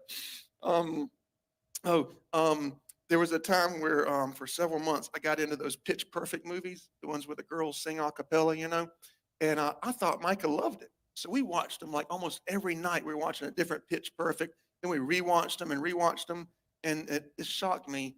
But after 15 times of watching the movies, one night she said, I don't like any of these movies. And I said, baby, you don't? I said, why didn't you tell me? She said, I knew you liked it, and I didn't want to spoil the thing. I said, you could have told me we'd watch something you wanted, but that meant a lot to me. What's the next? Oh yeah, there's designs. What's the next picture? Okay, so she loved to travel. I can't stand to travel, but she loved it. So we go wherever she wanted, and we went on a mission trip to Jamaica. It was like a 10-day mission trip, and we were in the jungles of Jamaica, and we're helping these other pastors and leaders. And there's churches that don't have ceilings and churches that are out in the woods. And it was so hot, like 110 degrees. We're sweating and everything we do. And after about 5 days, I said, honey, maybe we can just go home early. And, I know this is horrible. I'm so sorry that you came to me with this. I'm so sorry. She said, are you kidding? She said, I love this. This is great. I thought, oh my Lord. And she loved all the mission stuff, places where you had to use the bathroom in the woods or places where there was no air conditioning at all. She loved that kind of thing. Until towards the end of the trip on Jamaica, one of the pastor's wives pulled a mango out of a tree. And she had never had a mango before and handed it to her, and she bit it. And here's what happened just a few minutes later after that. She's so up on the mission trip. Let's see, what's the next picture? Puerto Rico. So she loved Puerto Rico. She'd ride horse. She loved adventurous stuff. Like it was always something really adventurous. Riding a horse. What's the next one? Riding a four-wheeler out in the woods. What's the next one? Doing some kind of thing with the rope she wanted to do. And all these things scared me. All these things I would tell her, like, I don't think this is safe, honey. Like, I'm a lot older than you. I don't know if I should be doing this. What's the next picture? She wanted to do the candlelight thing out by the ocean. She loved that. She loved nature. She loved nature. So we went to Mexico. So my boys, the ones that were in college, they said, Dad, we're going to Cancun on spring break, with all of our college friends. I said, okay, have fun. Micah said, we should go. I said, I don't know if we should do Cancun with all the college kids, but we did. And we were on a bus with all these college kids and going to do different things. And I'll tell you a great story about Mexico. One night, her and I, we were riding on a moped, just looking at everything around. And there was this hole in the wall, like looking nasty restaurant. And it said on there, tonight, karaoke. And I said, let's just check that place out. And we went in, man, it was packed. I mean, Mexicans everywhere. You look, not a single white person, not a single black person, and none of them spoke English. We couldn't even order the food because everyone was Spanish. And they were up there singing karaoke, all Mexican songs. And I said, honey, go see if there's a song in English that you could sing. She said, I'm not doing that. I said, no, you'd be great. So I went up there and I signed her name. And I put that song Sunday morning. And next thing I know, in this place, I mean, it is packed. People are standing up. There's no seats.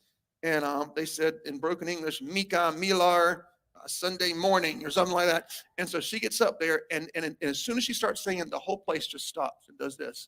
And I thought, oh no, she was right. They're not going to like her. As soon as they get to the chorus of Sunday morning, everyone in the restaurant stood up with their beers and started singing in broken English with her, the chorus of Sunday morning. When she got done, they all screamed trying to tell her to stay up there. So she sang another song.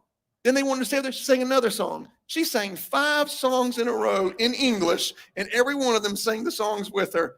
And that was a great memory. She loved that. What do we got after that? Disney. She loved traveling anywhere.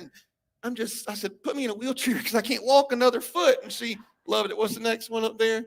So any picture you see, it was her idea to take the picture. I'm not a picture guy. And if I'm in the picture, she would tell me how to stand, how to smile. If it wasn't good, she'd delete it and say, we're redoing it.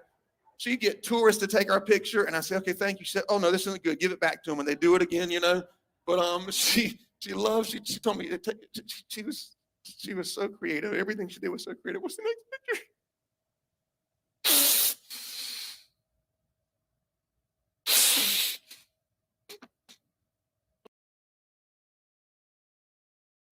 Oh my God. Like, that's not the fucking fakest sniffles I've ever heard. What's the next picture? She'd stop. We'd be on the way to like a show or something. She'd say, stop, I got to get a picture. I said, we're going to be late. She said, I don't care. What's the next picture? Next picture. So one of the things she did for me is I'm a comic guy, right? So this is things she did.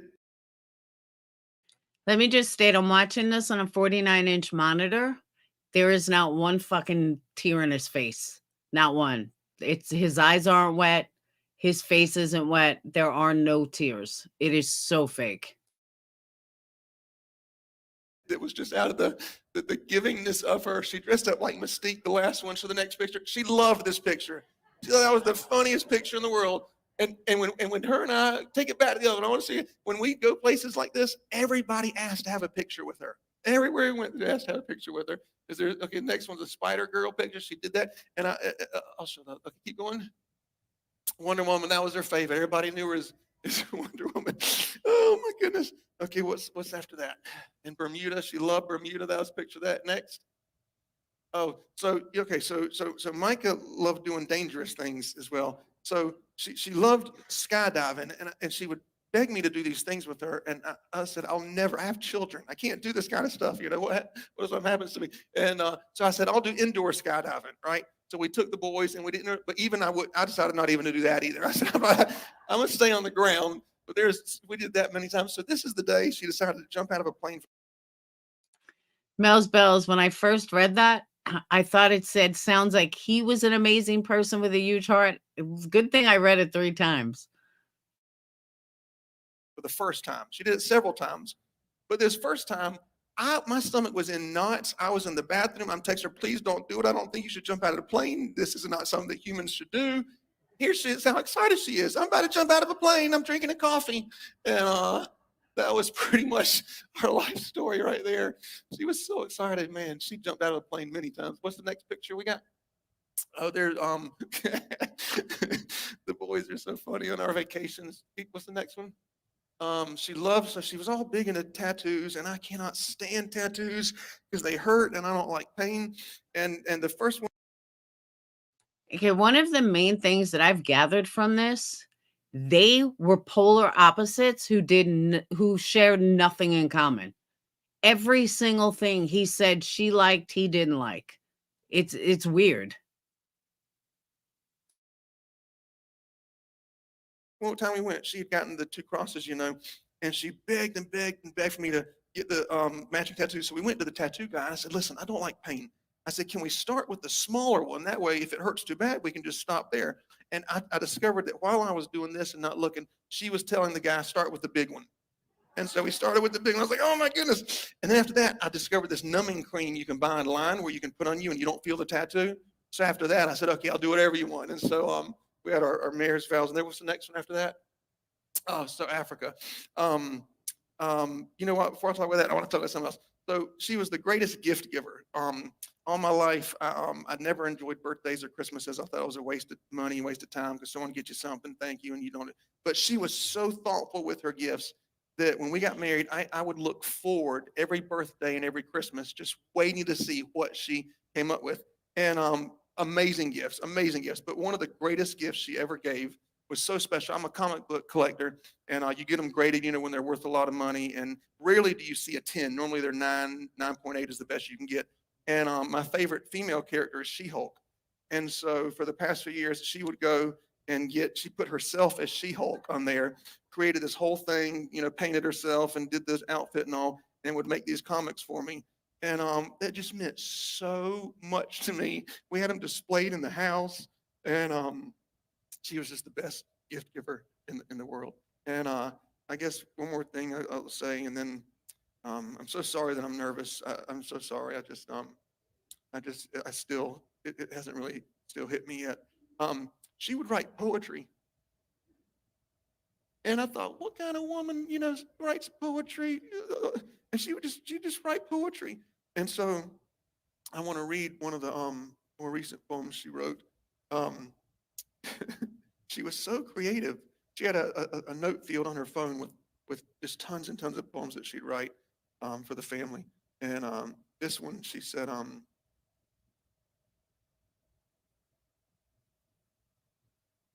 this one was actually a birthday present she gave. She said, it's a movie in my head, but I wish it were real. I see you on the playground, tell you how I feel. Give me a tiny flower that you picked days ago and say I was scared, but now I know. We grow up slow, but the days go by fast. This crush we have still seems to last. Our friends would poke fun. They'd say she's not the one. You should try some other guys. Maybe your feeling will change in time. But we stick together, hoping this could be forever. Passing notes in school just isn't enough. And keeping our hands off each other is tough. Kissing all night under the stars. We have a secret place we like to call ours. A house made of sheets and rope and stick. But to us, it feels more lasting than brick. Now it's college time, but we both know that's dumb. Why go our separate ways when we're having so much fun? Excuse me, I can't see. Driving until there's no more road, singing Garth Brooks and Billy Joel.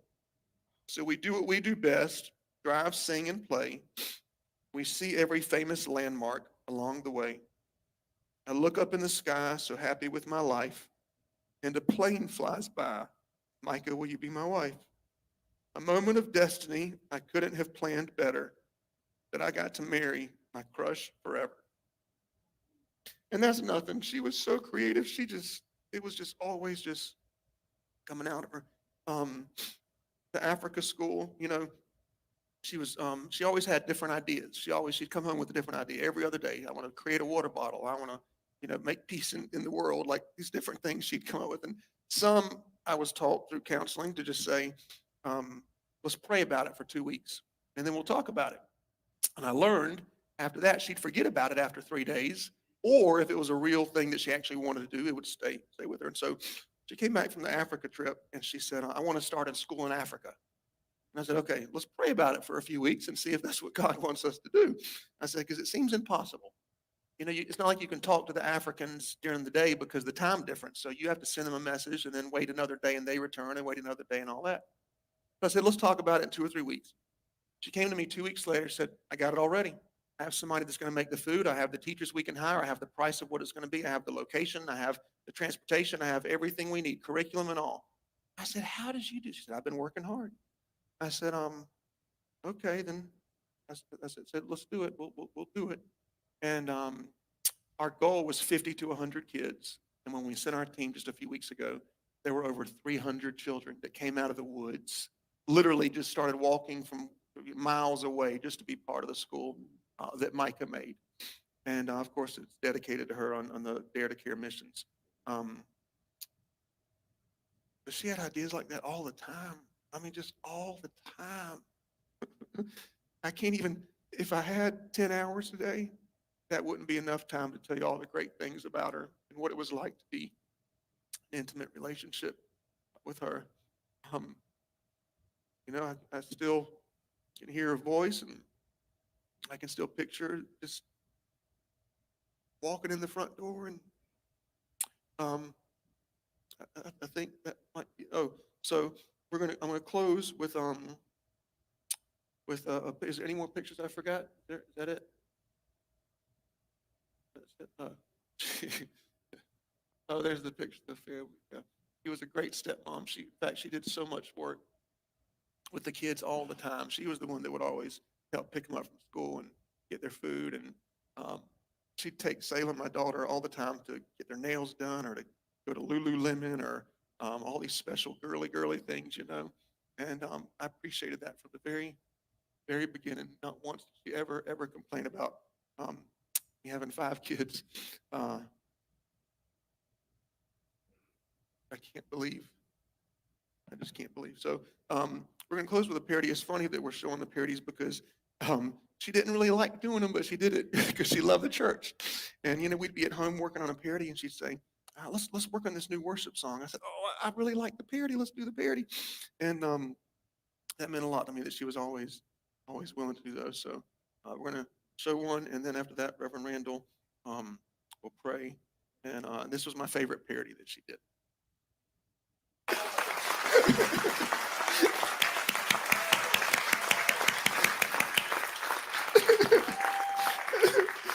Imagine being married to that. It was like that in our house all the time. Y'all stand to your feet, and Pastor Randall's going to close in prayer. We'll play a song as we exit. And if you would like to, if any of you, close to Mica would like to gather in the fellowship hall, there'll be food and refreshments for you. Thank you. And if any of you want any of these pictures, feel free. Let's pray. Father God, in the name of Jesus, God, we thank you, God, for this time. God, we thank you for allowing us the opportunity to share this time with Michael as she was here, oh God. God, I pray now, Lord, as we close this celebration of life, God, that you take us safely now to our different destinations today. Continue to bless this ministry and strengthen it, oh God. We lift Pastor Miller up before you now, oh God, that you will pour into him, God, that he will be strengthened in this season. We thank you, oh God. We ask it in your son, Jesus' name. Amen.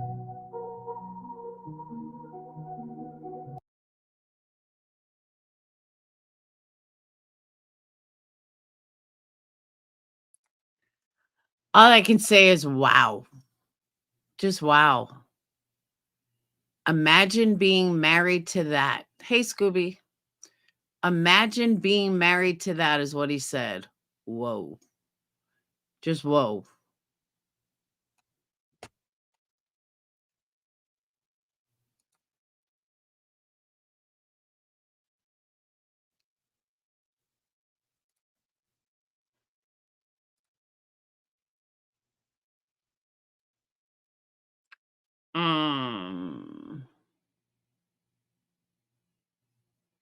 All I can say is just wow. I'm still like, whoa.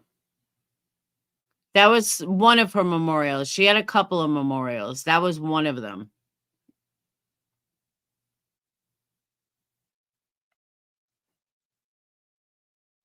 Crazy.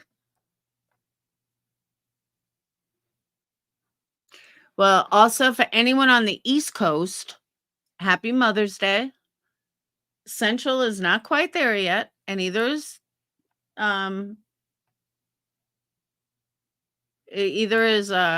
West Coast. But for East Coast, happy Mommy's Day. Hey, Joy. He is one of the reasons that I am an atheist. And what I got today was Police Off the Hook. Sounds like he's an atheist too. Sounds like he's a definitive atheist.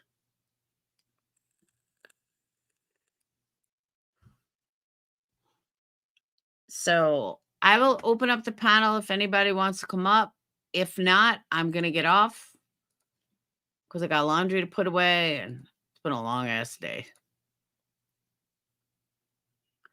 No, you haven't been in chat in a while. I'm doing okay. Just trying to get my true crime groove back. It's going to take a little while. I'm trying though.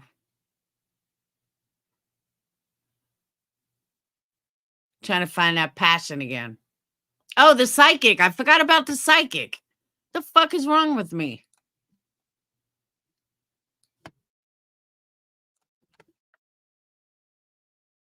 All right. When did they announce the ruling? It was like 3 days ago, right? Like 3 days that they announced that it was a suicide. So tell me why not one psychic can ever get anything right. Not one. Hey, sweet one. Not one fucking psychic can get anything right. Every single one of them are wrong. Dayton could do a better job reading tarot cards. Like, for real. You can't read tarot cards of somebody over the internet. You can, but you can't. You have to be in their physical aura in order to really make it work. I know, right, Nan's life? But seriously, people think that you can read tarot over the internet. You cannot. So all these fake-ass psychics that want to put out there that they're reading this and reading that, and that's why they're never right. You can't get some random reading. You have to have someone's aura around you. That is how it's always been. And it blows my mind how many people fall for this nonsense. Show me someone that's ever been right.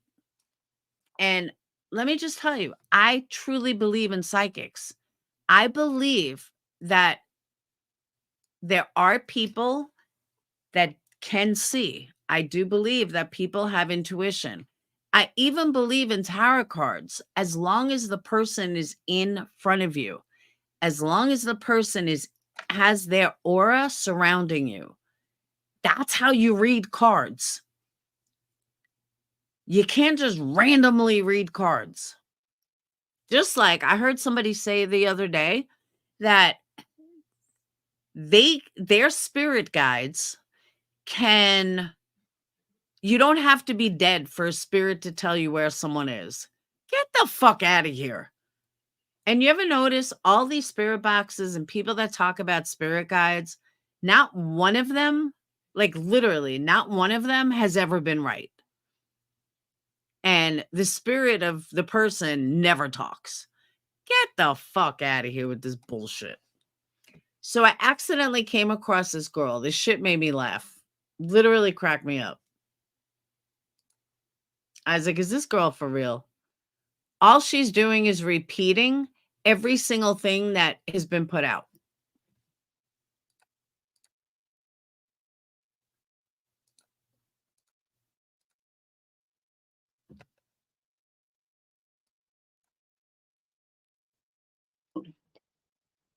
So somebody did not want a secret to come out or did not want their dirt to be aired, exposed in reverse. Okay. So somebody didn't want to be exposed. Okay, he was cheating on his wife.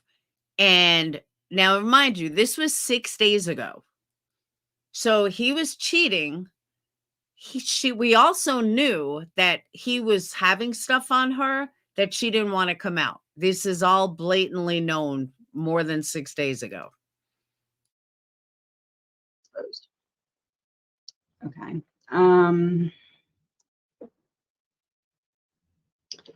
Let's see here. So that's a pretty clear message. Someone was trying to cover up being exposed or something. Let's see. Mica, the husband, and the energy between. Let's go in the 48 hours prior to her passing. Mica, Lovers in reverse, 9 of Swords in reverse. Husband, 6 of Swords in reverse, Ace of Pentacles in reverse. Lovers here could be lack of self-love or lack of desire to mend things within the relationship between the two of them. 9 of Swords in reverse. I don't want to worry about this anymore. I want to get this off my plate. For him, 6 of Swords in reverse. I don't know how to go. I need this to stop, or I don't know how to move forward, or I'm stuck. Ace of Pentacles in reverse. This combo, I don't want to lose what I've gained in terms of career, and for him the career would be the church. Energy between. Here's the other thing. You also can't read one set of cards on multiple people. So she's switching it from Mica and him. You can't do that. When you read tarot cards, you're doing it for one specific energy, one specific person. You can't switch it up here and there. You can't say, well, this is him and that's her. You don't do a dual reading for somebody over the internet. It's such bullshit.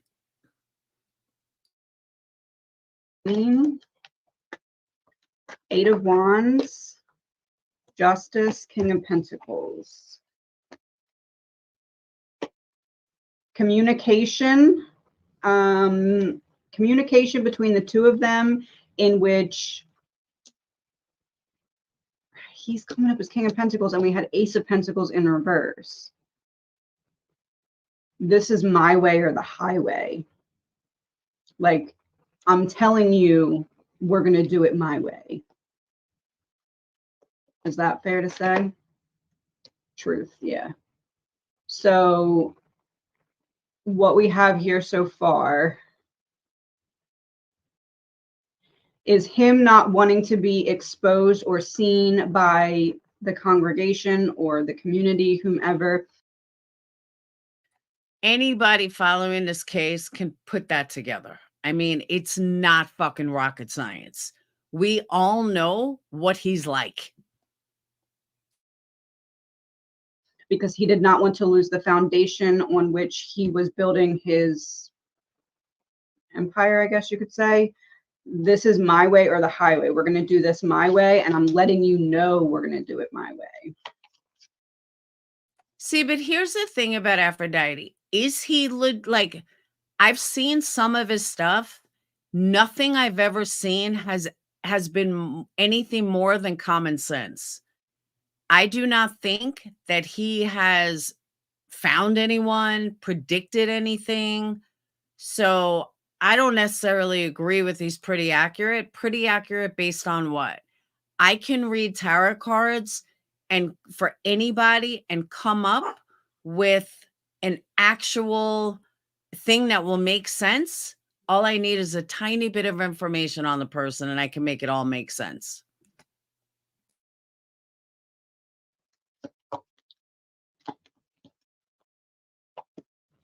Queen of Cups, the Sun, Queen of Pentacles.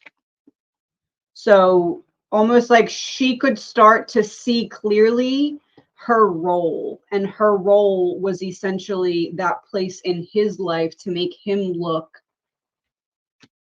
like he was stable and secure, which Wow. How amazing this chick is. Dude, that's common sense. Like, nothing she's saying is anything more than common fucking sense.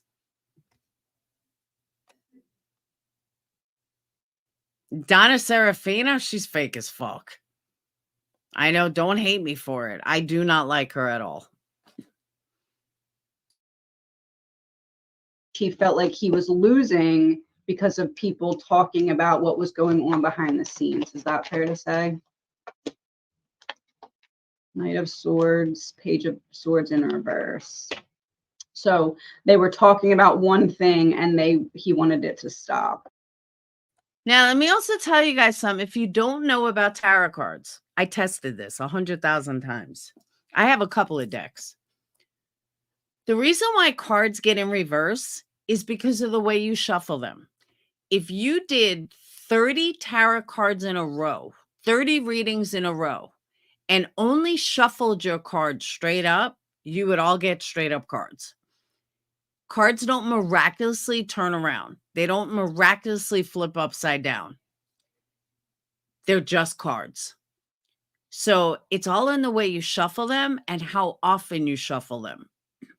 So if you're doing a lot of readings and you make sure that all your cards are straight up, then all your cards are always going to be straight up.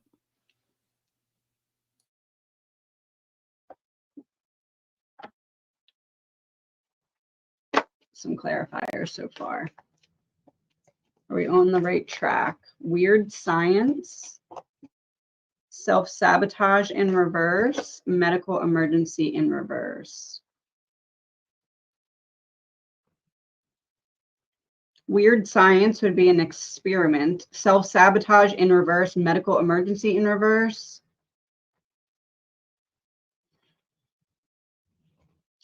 Medical emergency and self-sabotage, both in reverse, to me together says not self-infliction. Weird science has two people on the card, an experiment or testing a hypothesis. This to me is, I didn't do it to myself. If I'm not self-sabotaging and I'm not the one. And we all know that's not true. But 6 days ago, that's what people wanted to hear, that she didn't do it herself. Bad Wolf, I said the exact same thing. I said to Patreons, I'm like, I've never seen tarot cards like this in my life. But there are millions of different tarot card decks. One causing a medical emergency and there's some kind of experiment going on. That to me is like the husband getting another party involved as to not get his hands dirty and make it look like she did it, even though she did not. Is that fair to say? Drugs and poison. And Why is she picking out random cards from the middle? That doesn't, I've never seen that either. Weird science.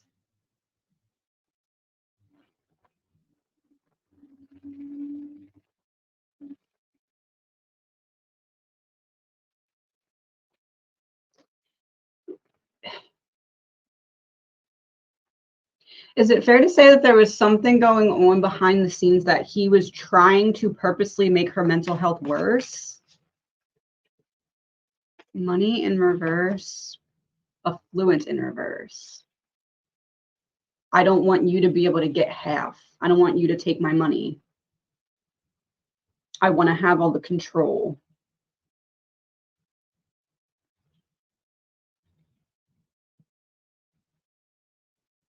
Is it fair to say that there was some kind of plan on his behalf to get her to look absolutely crazy or depressed or mentally unwell? Okay, I've said all these things without needing tarot cards. Like, this is the standard case. She's not saying anything worth a fuck. I think she's supposedly speaking to spirit guides. Now, you guys can think she's boring. She's got 10,000 views on this video, and she's got 40,000 views total. I've never seen her before. She came up in my recommendation. I said, oh, let's see what this one is. So that upon the divorce going through, it would be easier for him to get his way. Abuse and neglect, the hand over the mouth. You need to be quiet. You need to, oh, he didn't want to be exposed. I don't want to be exposed upon our divorce. So if I just make you look crazy, no one will believe you. Revenge. I'll get back at you for leaving me by making you look crazy so no one believes you.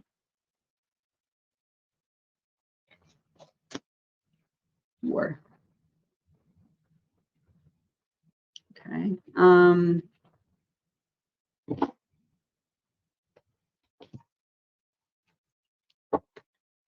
What is Mica's energy the day that this happened, like earlier in the day? The Emperor in reverse, Hanged Man in reverse. I am not letting him have the control and power anymore. I'm getting away. I'm cutting myself free. What was his energy the day that it happened?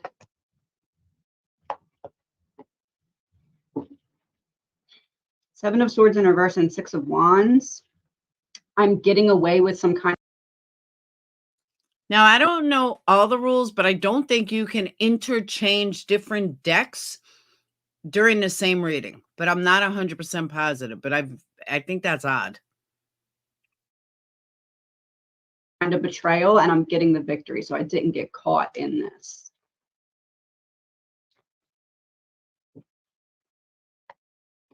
Clarifier. High Priestess in reverse, Eight of Swords. Now my secrets will be kept.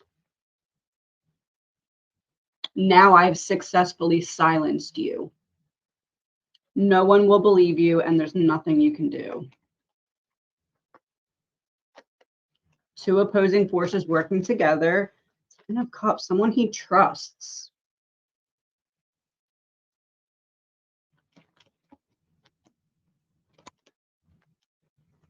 Ace of Cups and the Tower both in reverse. I speak to someone that I trust, that is already in some kind of dark energy that I know won't betray me and rip everything out from underneath of me.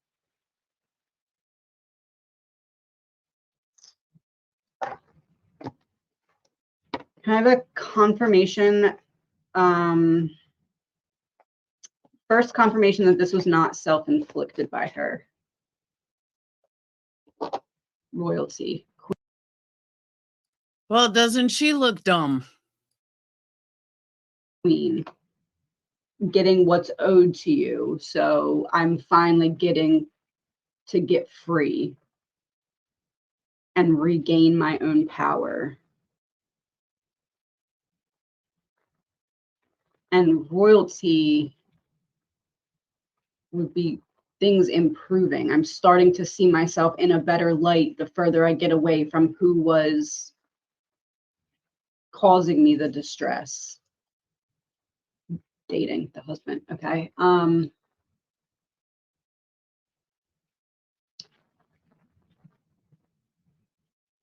Okay, so not self-inflicted. Can I have a card about if there plot twist in reverse? Not self-inflicted. Plot twist in reverse. Not self-inflicted. There's not going to be a plot twist. It's not going to change. It was not self-inflicted. Okay, I thought she was wrong, so I went and double checked. The royalty card in a deck of tarot means that it represents important people in your life and the skills that you want to have. That is not what she said. She's full of shit. Is there another party involved in this besides just him and her? Sad in reverse, ritual. Happy.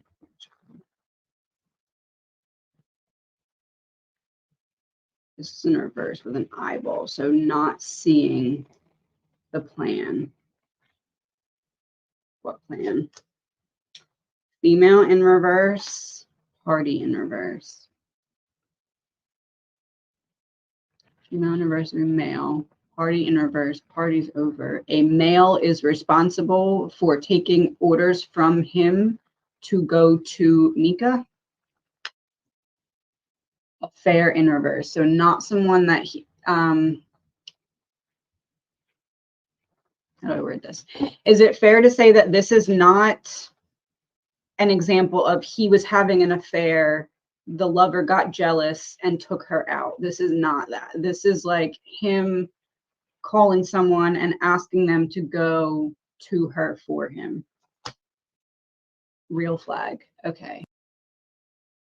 She's reading cards totally wrong, because an affair card, lover's card, that just means that you had a falling out or a disconnect in the relationship. It's not what she's making it out. And those cards are just not even like, they're all fucked up. Just saying. False flag in reverse, real flag.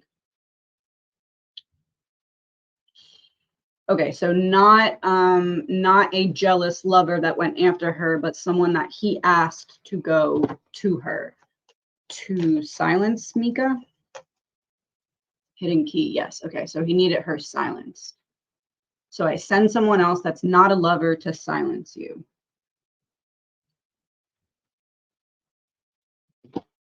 Can I have 2 cards from Mica if we are on the right? Blackmail? Oh.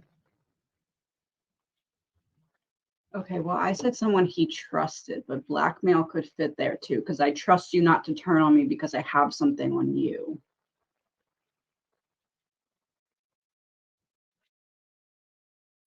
The fact that she keeps shuffling and she's pulling out random cards tells me this is 100% fake. And these cards she's pulling out are not even accurate. If she was accurate on all this, I would have a different story, but she's not even accurate. Every single one of this is wrong. She's just pulling cards to fit her narrative, which is the same narrative that everybody ran with.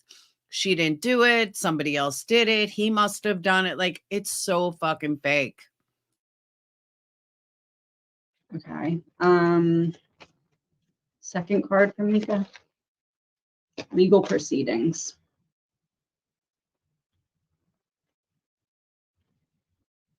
Blackmail, legal proceedings. I need to collect on what you owe me. Well, let me rephrase that. Husband needs to collect on what blackmail target owes, aka I need you to go do what I need you to do before legal proceedings, because if we get to the legal proceeding part of the divorce, what I don't want to be exposed is going to be exposed down the rabbit hole in reverse, and I don't want people to be able to go down that rabbit hole. First of all, a reverse card means it's in reverse. So yeah, she's reading these cards to fit a story that she wants. And these cards are not even real. They're not like real tarot cards. They're just not. You could have different types of decks, but there's no Ace of Swords. There's no Wands. There's nothing on these cards. They're just storytelling.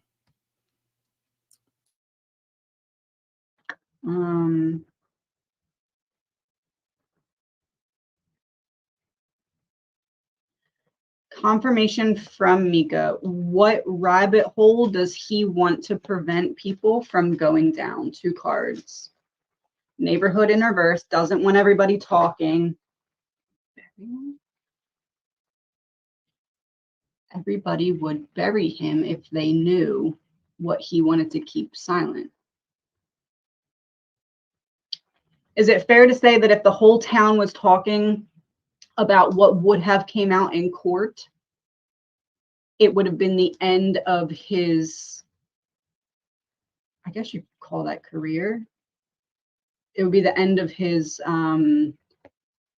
role as private property in reverse. I can see what's going on or hear what's going on, or I have knowledge of what's going on. Beach in reverse, I didn't go there though. I didn't flow in that direction.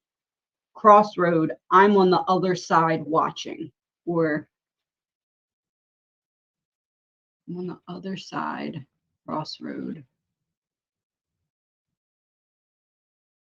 And just so you guys know, tarot readings are not 500 question cards. It's not 500 cards. This is ridiculous. Like, I'm sorry, but this is absolutely ridiculous. I didn't go, but I have access or knowledge.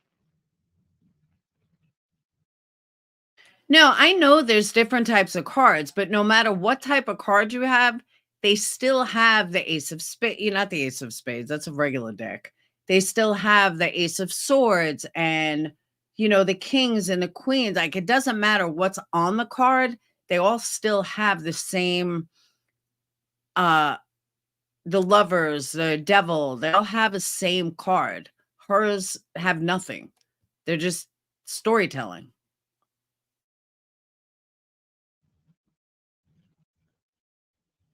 Spilling.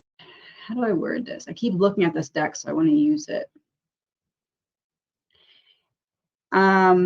What's one card that the quote on the card would have helped Mica in her mental health struggles?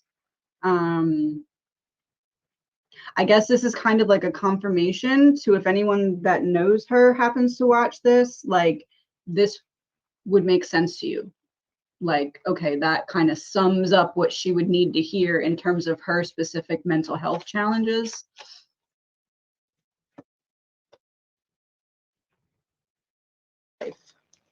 Natural disaster, evil.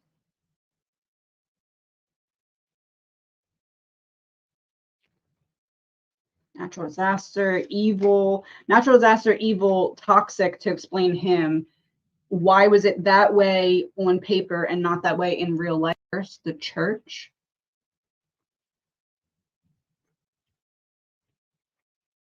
Is it fair to say that the authorities are watching right now how he handles everything, because they have some things on him, but they're trying to find enough to get more solid proof that would lead to a solid conviction? And they know that he can't really go anywhere right now because of his Spirits wouldn't know all that. Like, that's why I don't understand how people take this shit seriously. I can't take someone like this serious. This is like the biggest joke I've ever seen. Like, literally.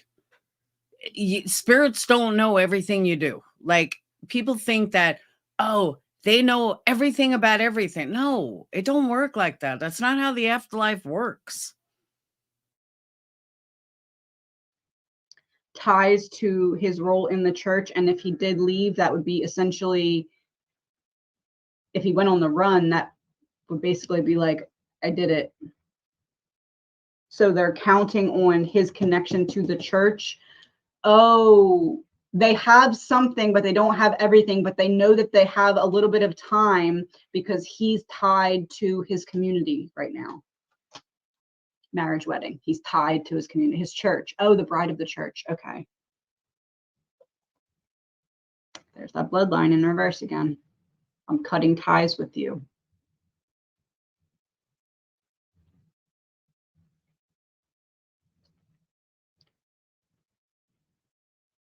One card from Mica to represent him, and then one card as like a sign off from her. Her to represent him. New World Order, closing one eye.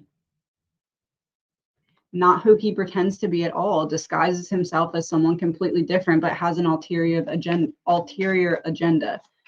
Her to sign off. Surveillance.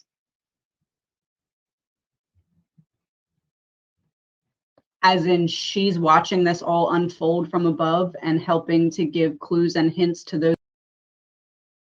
But I bet you were also sitting across from her, Christine, right? You were right next to her? It would be helpful for family, friends, authorities, etc. Love and success. That's a yes. She's in a state of love in heaven. Success, yes. The watch on there. I'm waiting. I'm helping to give clues, hints, etc. Time is ticking. And meanwhile, she's totally wrong. But the funniest part, check out the comments. He had apparently placed tracking device on a car for the surveillance card. Makes me wonder if that's how they located her. This isn't a pastor I would follow. He's trafficking. His alibi is involved. Her lawyer has proof of him trafficking. Heard 911 call and saw the video. Still find it hard to believe he wasn't involved.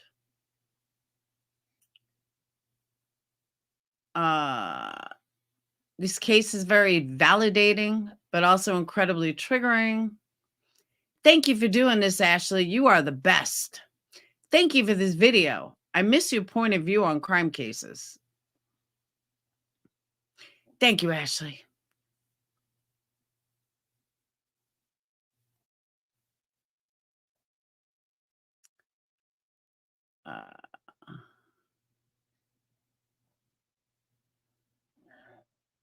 Every single thing she spoke of, anyone can formulate in their brain. I did.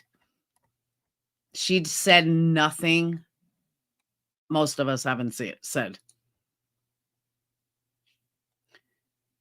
Let's see her other videos.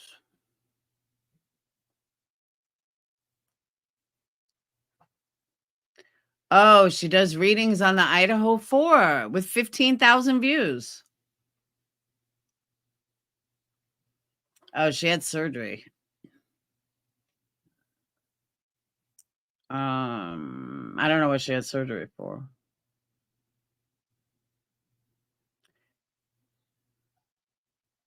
Well, isn't that interesting?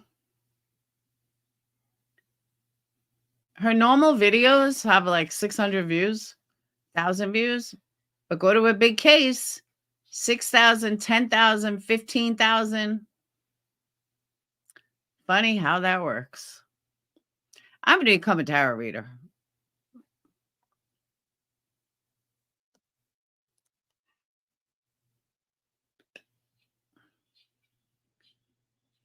Yeah, when she's doing her normal stuff, she doesn't get views. But give her a big case, she gets big views. How are you doing a solar eclipse reading? Caleb Harris, 20,000 views.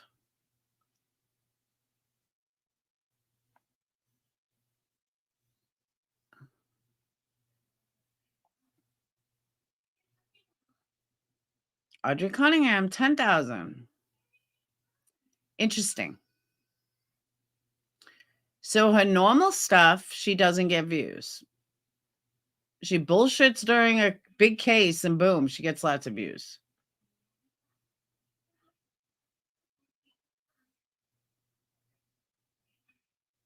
That's it. I'm switching to tarot reading. I'm going to start a new channel for tarot reading.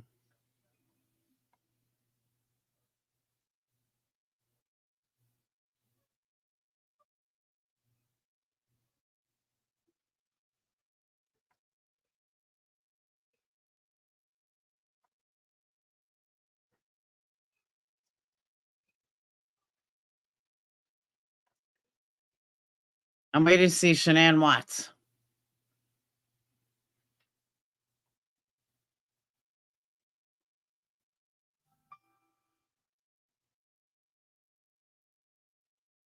Matthew Perry psychic reading, 22,000 views.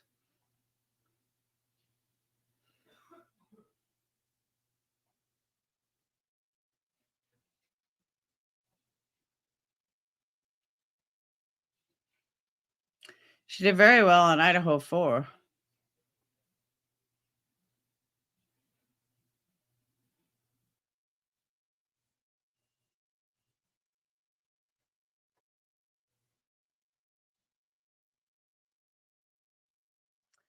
I'm in the wrong business.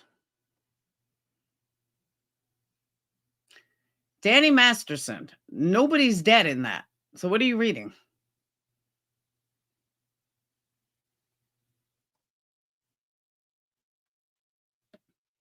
Britney Spears is not dead. You can't read somebody's energy over the internet. You just can't. It's impossible. You can only read someone's energy when their energy is in front of you. You can't read energy online. You just can't.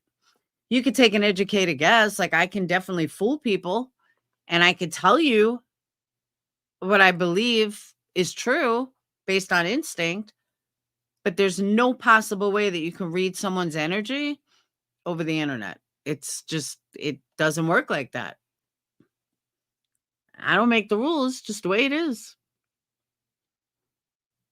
That's what I'm saying. Yeah, she's talking to some spirit out there. It's crazy. But I mean, it's so easy to put together a logical explanation. It's not hard. I've done it. I could do a reading for you, Scooby-Doo, that will make perfect sense. That you'd be like, oh my God, it's all bullshit. I mean, it's not bullshit. It's intuition. I could do a reading for you. I'm not even doing a reading. Off the top of my head, Scooby-Doo, this is what I'm going to tell you, all right? I'm going to give you a reading right now, all right? Reading right now. Scooby, overall, right now, you're very happy in life. You do have some insecurities, though. You do have a couple things that, are on your mind, that are weighing down on your mind, but you're going to get through it. You realize that the universe, you're going to take this by storm. You're going to tackle this. You're going to realize that you can absolutely get through this. And you're not going to let what's weighing you down or what's on your mind, you're not going to let that stop you from achieving your main goal. And your main goal, you don't have to tell me, but your main goal is what you need to focus on. You need to focus and think about that main goal, because that main goal is everything. That main goal is what you want. So don't let anything stop you from getting that. Was I right, Scooby? Did I just give you the perfect reading? Yeah. I know I just gave you a dead-on reading. Why? Because I could do that. I could say the exact same thing about every single person in here. But there's a lot of people that would be like, oh my God. No. Every single person fits what I just said. Like everybody. There's not a person out here that doesn't have something on their mind, that doesn't have a goal, that doesn't, want to hit a certain goal. She hasn't told anyone. Nobody has. None of them have. That's what I'm saying. And the ones that do aren't on YouTube. But literally, what I just said, tell me everybody in here. There's not a person in here that doesn't fit. And that's what they do with the cards.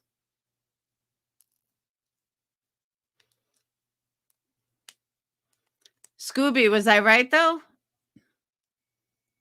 Did I nail it? Point out blank? You know I did.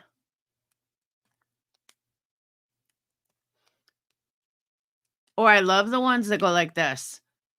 I see there's, like if I'm doing you, Christine, it would be like, I see like parents fighting, and you could say, oh, my parents are no longer alive. I'm like, oh, you know what? maybe I was reading for Sweet One. Maybe that was Sweet One, that the spirit was coming in. Let me focus on you, Christine, again. Your animals want to cuddle. Your animals are telling you that your spirit guides are coming through your animals. Oh, you don't have any animals? It must be because Scooby-Doo is under you. That's what they do. It's such bullshit. Like online. In person's a little different. Like I do readings on myself that are pretty damn accurate. But again, it's my own aura. I've done Sage, very accurate. Because she's sitting right in front of me. But these other things, no. It's just common sense. But Scooby, you still haven't told me if I was right. Do you have animals, Christine? Was I right about the animals?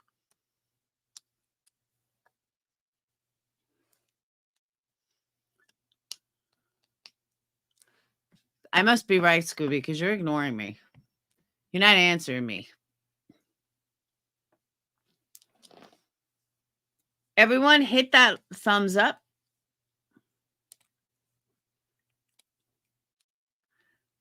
Can't find my tarot card. What does that mean? Your spirit guides didn't want you to have them. They kept you far away from them. They left you.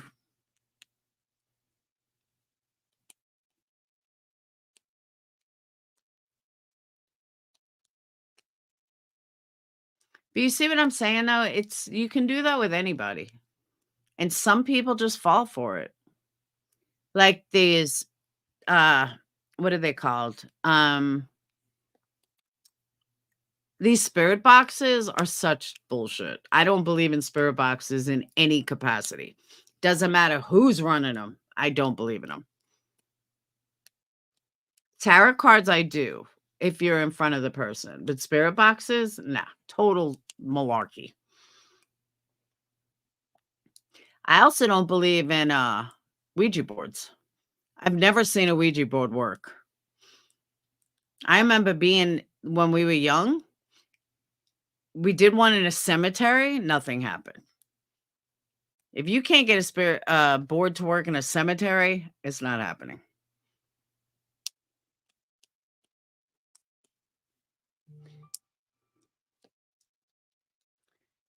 They were a gift to me and I haven't seen them since. I don't know. Excellent reading. Everybody behind me. I'm next. How much is it? $50. There you go. Do you have kids? I mean, do you have animals though? Because that was a guess.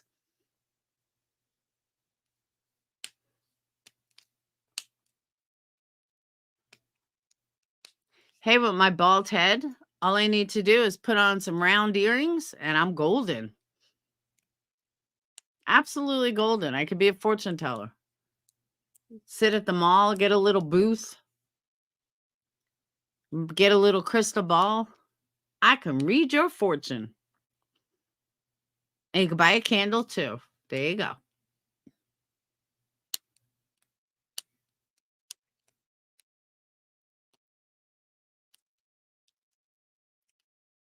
Done.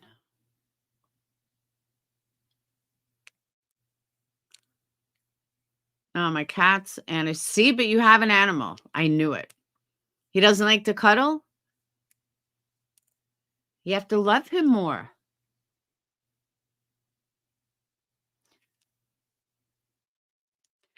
Fluffer was making this weird noise before. I'm like, what the hell is wrong with you?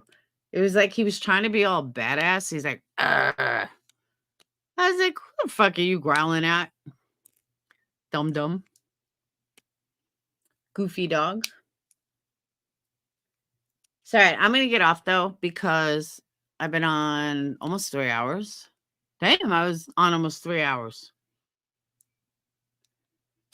But, like I said, I'm slowly weaning back into true crime. It's going to take me a little bit. but I'm slowly weaning back in. It's going to be a bit till I get my groove back on, but we're getting there. I'm going to totally ignore all these assholes, and I'm just going to do what I got to do. Slow and steady. My tarot cards see big fortunes ahead. They see lots of money and big fortune. So it's all that matters. And very hot weather, although it was absolutely beautiful today. So I want to wish everybody a happy Mother's Day. I know my daughter's working tomorrow. The boys want to take me out to dinner. I don't know what we're doing or where we're going or what time. I know I have to put laundry away during the day. But I want to wish everybody a very happy Mommy's Day. I might be on tomorrow at some point. I might not be. Who knows? But I will see all you beautiful people tomorrow, most likely. And I hope everybody has a wonderful Mommy's Day. Love your kids. Love your mama. Give your mama big kisses. And if you can't give her big kisses, tell her you love her. And if your mommy is gone, then hug your kid, hug your husband, hug your neighbor, hug anybody. Go randomly and wish someone a happy Mother's Day and make their day. What I did one year, go to a store like a Walmart or something, buy a mom something. I did that. Me and my friend did that once. Like, it wasn't big. It was like a cupcake or something. It was small. But we just randomly bought something for a mom. It makes you feel good. It doesn't have to be expensive. So if you don't have a mom or you're away from your mom, go to a store and buy an old lady a cupcake or buy her a donut or something. You'll make her day, and it'll make you feel like you bought something for someone for Mommy's Day. Just a suggestion. You don't have to listen. So, all right. I will see you guys later. Have a wonderful day. Peace.